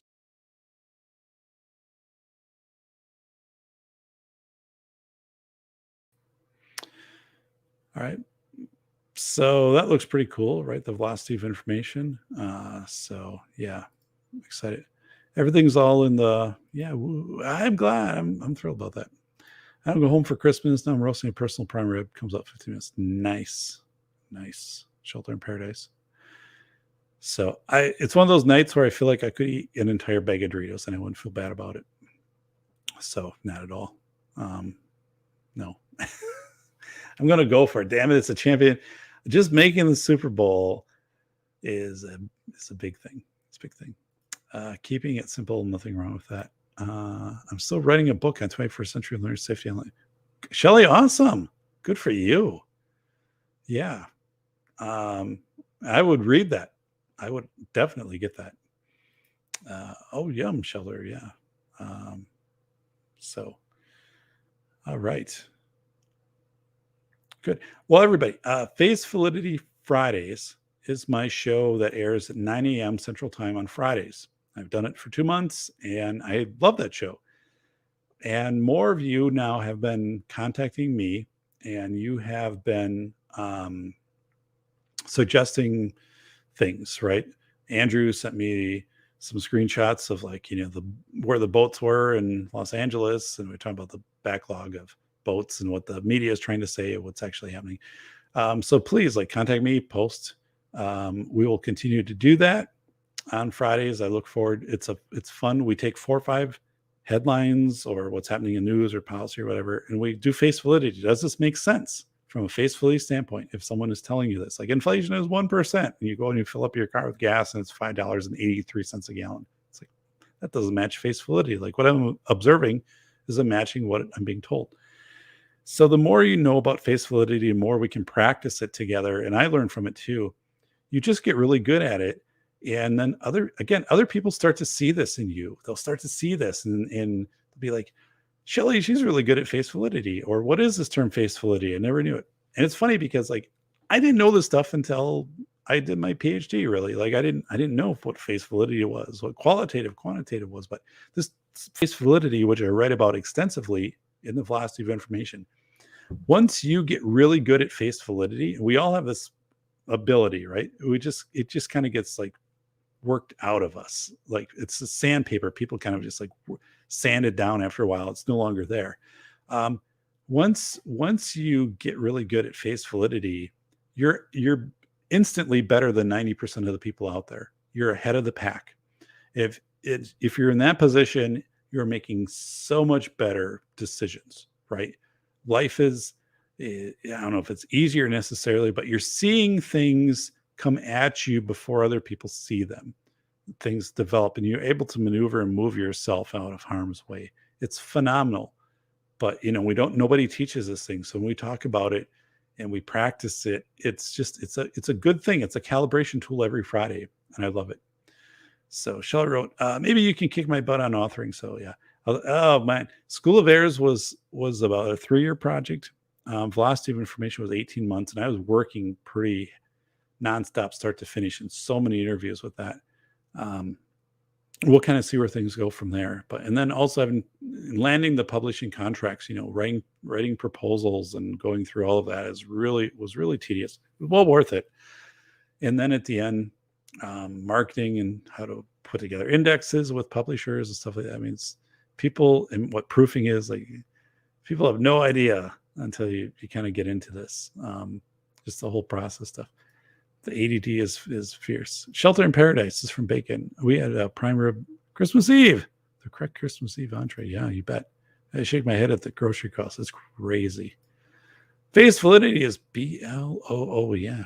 Bolo, you got it, buddy. Thank you so much for watching and having your device hooked up. Bolo's like on Verizon now, and he just for the high-speed internet, so he can have 9 devices all logged in under different usernames that are watching different episodes of the Safety Doc. Because Bolo is that type of person. He will do that for you. Shelly wrote, my friends told me I don't need a PhD. I'm done with school. So Shelly, like I'll say the PhD was the best professional experience I had in school. So I have 2 masters and a PhD. I learned the most in the PhD. It was the biggest, I don't know if it's self-discovery, also the real understanding of qualitative stats. My dissertation had a ton of rigor. So I think I was ready for it. Like it was the right time for me. So I don't know. The thing is, like, I don't have it up on the wall behind me. It's still in the envelope. It was mailed to me. I went to UW-Madison, and at that time, my PhD educational leadership policy analysis was ranked like first in the world for that. And, but, I never, that's one thing too. Like when we did the book covers, I said, I don't want my credentials on the book cover. I just, I'm glad I don't, but it's also, I learned a lot. It's also, I will never use that as a credential stomper. Some people do that. Oh, I have a PhD, I have this, whatever. I want you to know the content that I'm producing, right? The book and stuff like this. The PhD is kind of secondary. And then the PhD did introduce me to a lot of fascinating people and ways to think and analyze things. I really understood what surveys were after that. Like I had this professor who worked at Nabisco for several years doing surveys and talked about like, here's what surveys can do and here's what they can't do. And, but yeah, it's kind of funny. Like, yeah. Some people, so in the publishing, in my book now, like everybody in the publishing community, the publishing house referred to me as Dr. Proden. Everything's very formal, so, which is okay. Like I don't demand that, right? That's not me, but they're always very, very, very formal. So I got it marked down for 7. Say, hey, good for you, buddy. I did get my master's degree, so I just have to finish my books. I really don't need a PhD because I don't know if there's a specific need for what I do. So my PhD, right? Yeah, you got to match up. So my PhD, I'm a university professor. I've taught 100 plus courses and things like that. To not have a PhD is significantly detrimental if you're a university professor. So yeah, so that clearly was the utility in my PhD. Plus, I guess it's credibility with the book, although it's not advertised with the book. I presented once on PBS without a PhD. I was the only non-PhD person, like in 100 episodes, to present. I remember that, like they told me that. And then I presented with the PhD. Expert witness stuff I have done has to really have the PhD, but I don't know. It's really my university work as a professor. I just needed to have a PhD. So you have $5 and have a choice: a gallon of gas or a pound of bacon. Ooh, it's a tough one. I'd go with bacon, but I studied quantitative, qualitative, and FST. So be on the lookout, says Bolo. Media Hits. Oh my God, welcome Media Hits. What is up? It's Media Hits. Dun, dun, dun. Just got done watching Hoarders, full episodes of YouTube Told Fires. That's crazy. Man, I knew somebody who had a house like that. Holy Lord. It was crazy. It was at that level. Yeah. Yikes. I just thought about teaching in higher ed makes sense. So yeah. Everything's kind of changed now. I've been doing this for 20 years in higher ed, and I teach legal issue courses, so I can kind of build my own stuff out. And I teach at a private university, so there's a lot of things like that kind of work in my advantage in that setup. And for the university, it's a reciprocal advantage because if they can demonstrate that their faculty are doing scholarly work, like my book is coming out from a scholarly publisher, there are rankings for publishers in the scholarly community. This is all kind of complicated, but like I help the university by the work that I do. It helps their, I don't know necessarily credibility, but it does contribute to their ability to get funding and grants and stuff like that because I'm there. So it's this give and take relationship. I love what I do there too, so it's good. Shelly, I went to distance ed conference at Madison. Hey, I graduated with my PhD from UW Madison, so spent a lot of time down on campus. Really loved it back then. So yeah, I haven't been down there for quite a while, but media hits, FUST, formative and summative assessments. So yeah, I didn't, honestly, Shelly, I didn't know what formative and summative was until I got into my PhD program. So, and I think someone explained it to me once exactly like this. Like formative is like tasting the soup as you're making it. Like, do I need more salt or whatever? And summative is like when it's all done and then you're tasting the dish. I remember that because yeah, all around fire is possibly condemned by cities. Oh my God. I've worked for universities, but not in teaching sense yet. Taught teachers with technology, if that makes sense. Yeah. So it does. It completely does. So yeah, I have to finish up building out my classes for spring. So yeah, I don't want to get big headed on this because I'm not, but when I teach, it's kind of interesting because now that I've been on PBS, I've written books and, it's kind of other stuff right in the university. Like I have a very minor celebrity status. So my classes fill up and people will take my class. Well, they'll email me and say, are you teaching this class during whatever term and things like that? And then they'll sign up for it. And I've had people just, they'll say, I took this class just because you're teaching it. Like I wanted to meet you and I wanted to like have a class that you taught. And that happened, and it is so funny to me. But, there is a respect with that, right? And this body of work that you do. And I mean, if I was taking a class and my professor had written my textbook, I guess, and had been on PBS and had done some other things, like I think that would be, I would feel like this is a pretty cool thing. But it does happen in class. I do have people who are just like, I'm just taking this class because you teach it. So that is a pretty good experience too. I'm a pretty good prof. But yeah, it is.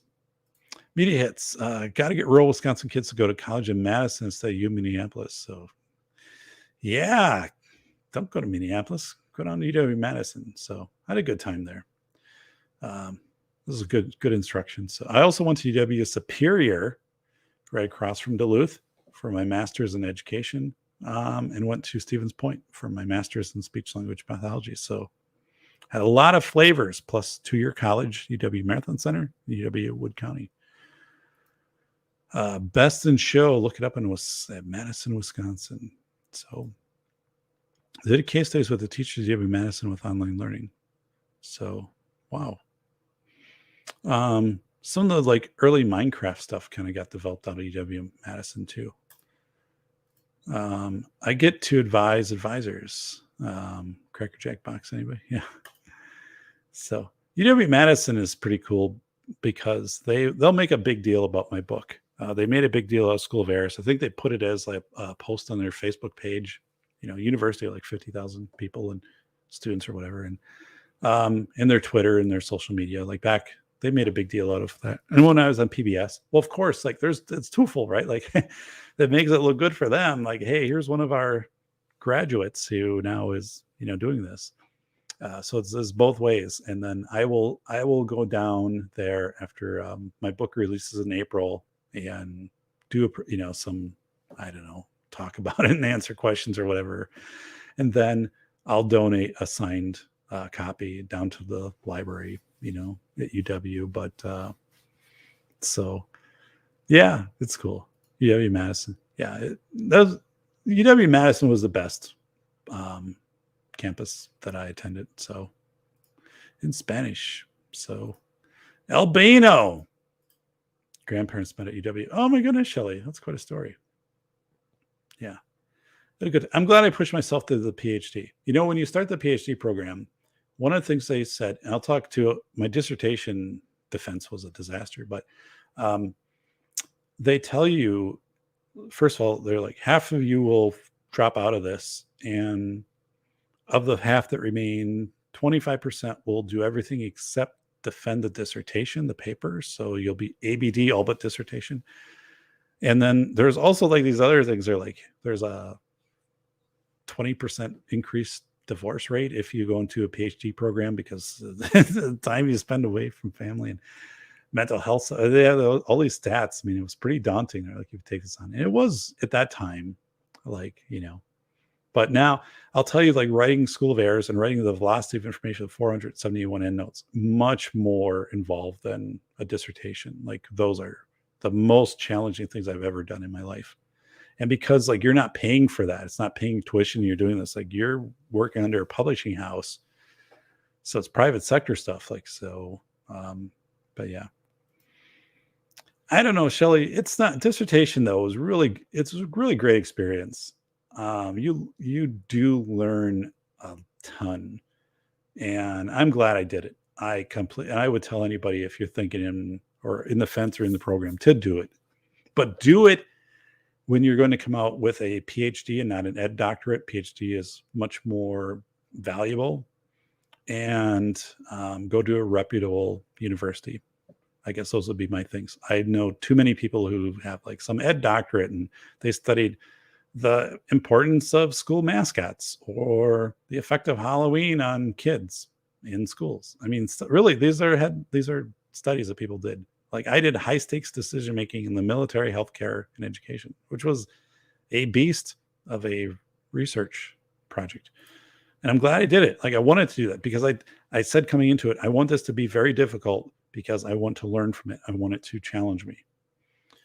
I drove a pretty girl to UW, loved her, but it was just my turn. Oh, yeah. They have this hill in front of the main building, and in summer I had classes there, and there was those girls out there sunning themselves. Like, oh goodness. My grandfather has a PhD in Spanish, wrote a book in Spanish in Costa Rica. That kicks ass, Shelley. It's really cool. I'm looking at STEM learning for my PhD. So yeah, I'm at the point I'm done. If I with classes, if I had to do anything, I would go back and pick up a law. I'd pick up my law degree.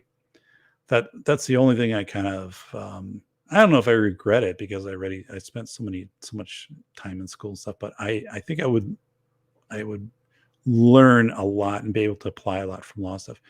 When I was an expert witness, I learned a ton, and it really brought me into like, whoa, I want to know this.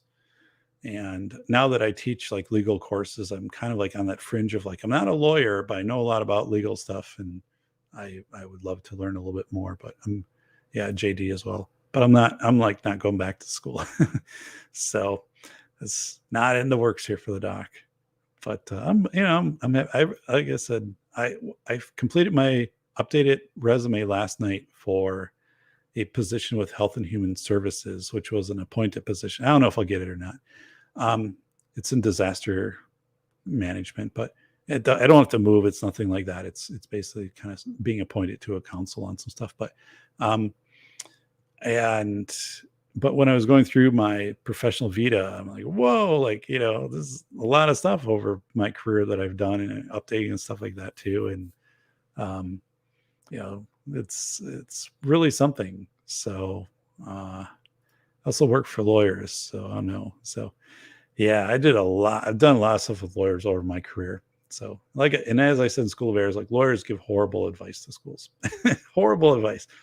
Lawyers trying to guide you on pandemic stuff, that's a mess. That's absolutely horrible. Disaster recovery fund stuff. So yeah, I don't know if anything will happen of it. It was Health and Human Services committee position for people with disabilities and disaster planning. So, which is actually like right in my wheelhouse. And I was very interested, but I found out about it late, but I found out about it from someone who is very prominent in the field who made me aware of it over Christmas and said, I don't know if they have this filled yet, which I kind of took as, oh, like I should apply. So yeah. So anyway, it would be good. Like, I think I'd have a lot to contribute to it. If it happens, it happens. If it doesn't, it doesn't. But yeah. So, well, everybody, this has been a great night. Remember the Loki? We just take a few of these terms, we start to lock them into memory, but the Loki is just a strategy, right? Of people trying to assign blame to something that can never fight back. A pandemic, global warming, whatever, right? They try to, and then they don't have to take responsibility for it. So recognize when people are doing a Loki, recognize yourself if you're doing it. I guess all of us kind of do this. Sometimes we just maybe blame things on whatever. But if you do a Loki, it's just, then you don't have to take responsibility for it, right? You can always be the victim. It's just, as Bolo said, Loki. Yeah, it's just, it's bad. And people are doing it more and more and more. And Loki originated, right, as this Norse god of chaos. So, our crops were bad this year. It was the Loki. Then you just moved on. There was a certain point with that, when you didn't have science, where you could just say, I don't understand what this is. This happened. We'll just blame it on bad luck and we'll move on and just do what we have to do. And then it kind of moved you down. It was this transitory process. It moved you further down the road. So it wasn't necessarily a bad thing. But today, like, the Loki is a bad thing. It's an excuse. And yeah, it robs you of your agency and purpose and power and sense of control over your environment. It's really bad stuff. So, all right. Well, everybody, watch the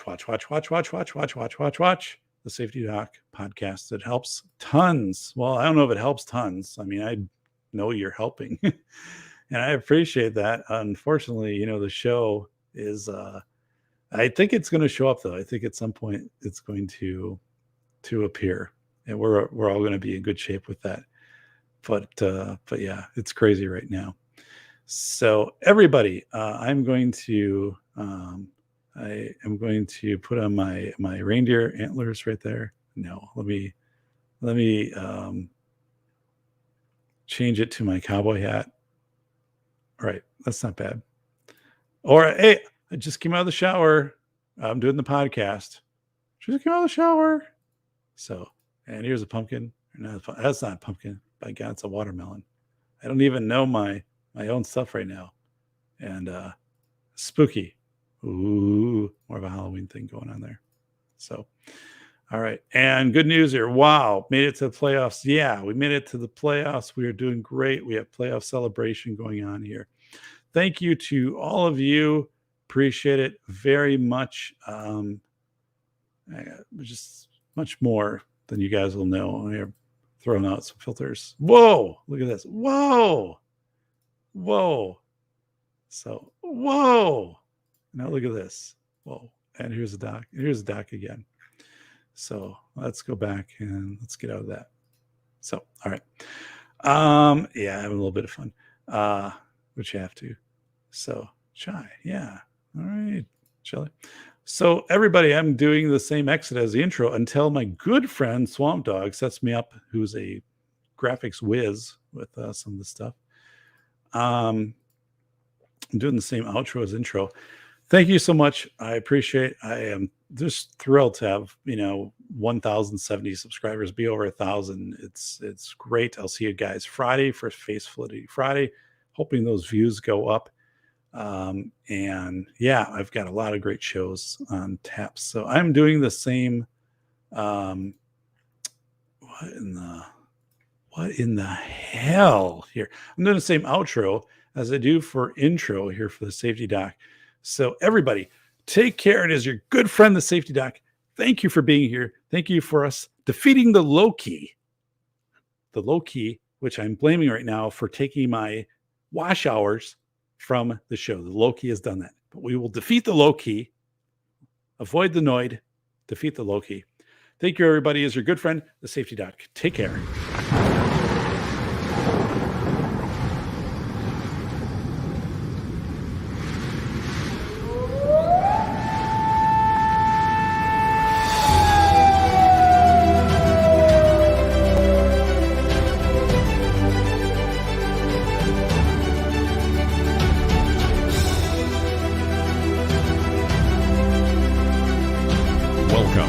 the Safety Doc Podcast with author, radio host, and nationally recognized safety expert, Dr. David Perrodin. Join us each week as we discuss the best and most bizarre practices in safety preparation and crisis response. Follow Dr. Perrodin on Twitter at SafetyPhD. And remember, the truth will keep you safe.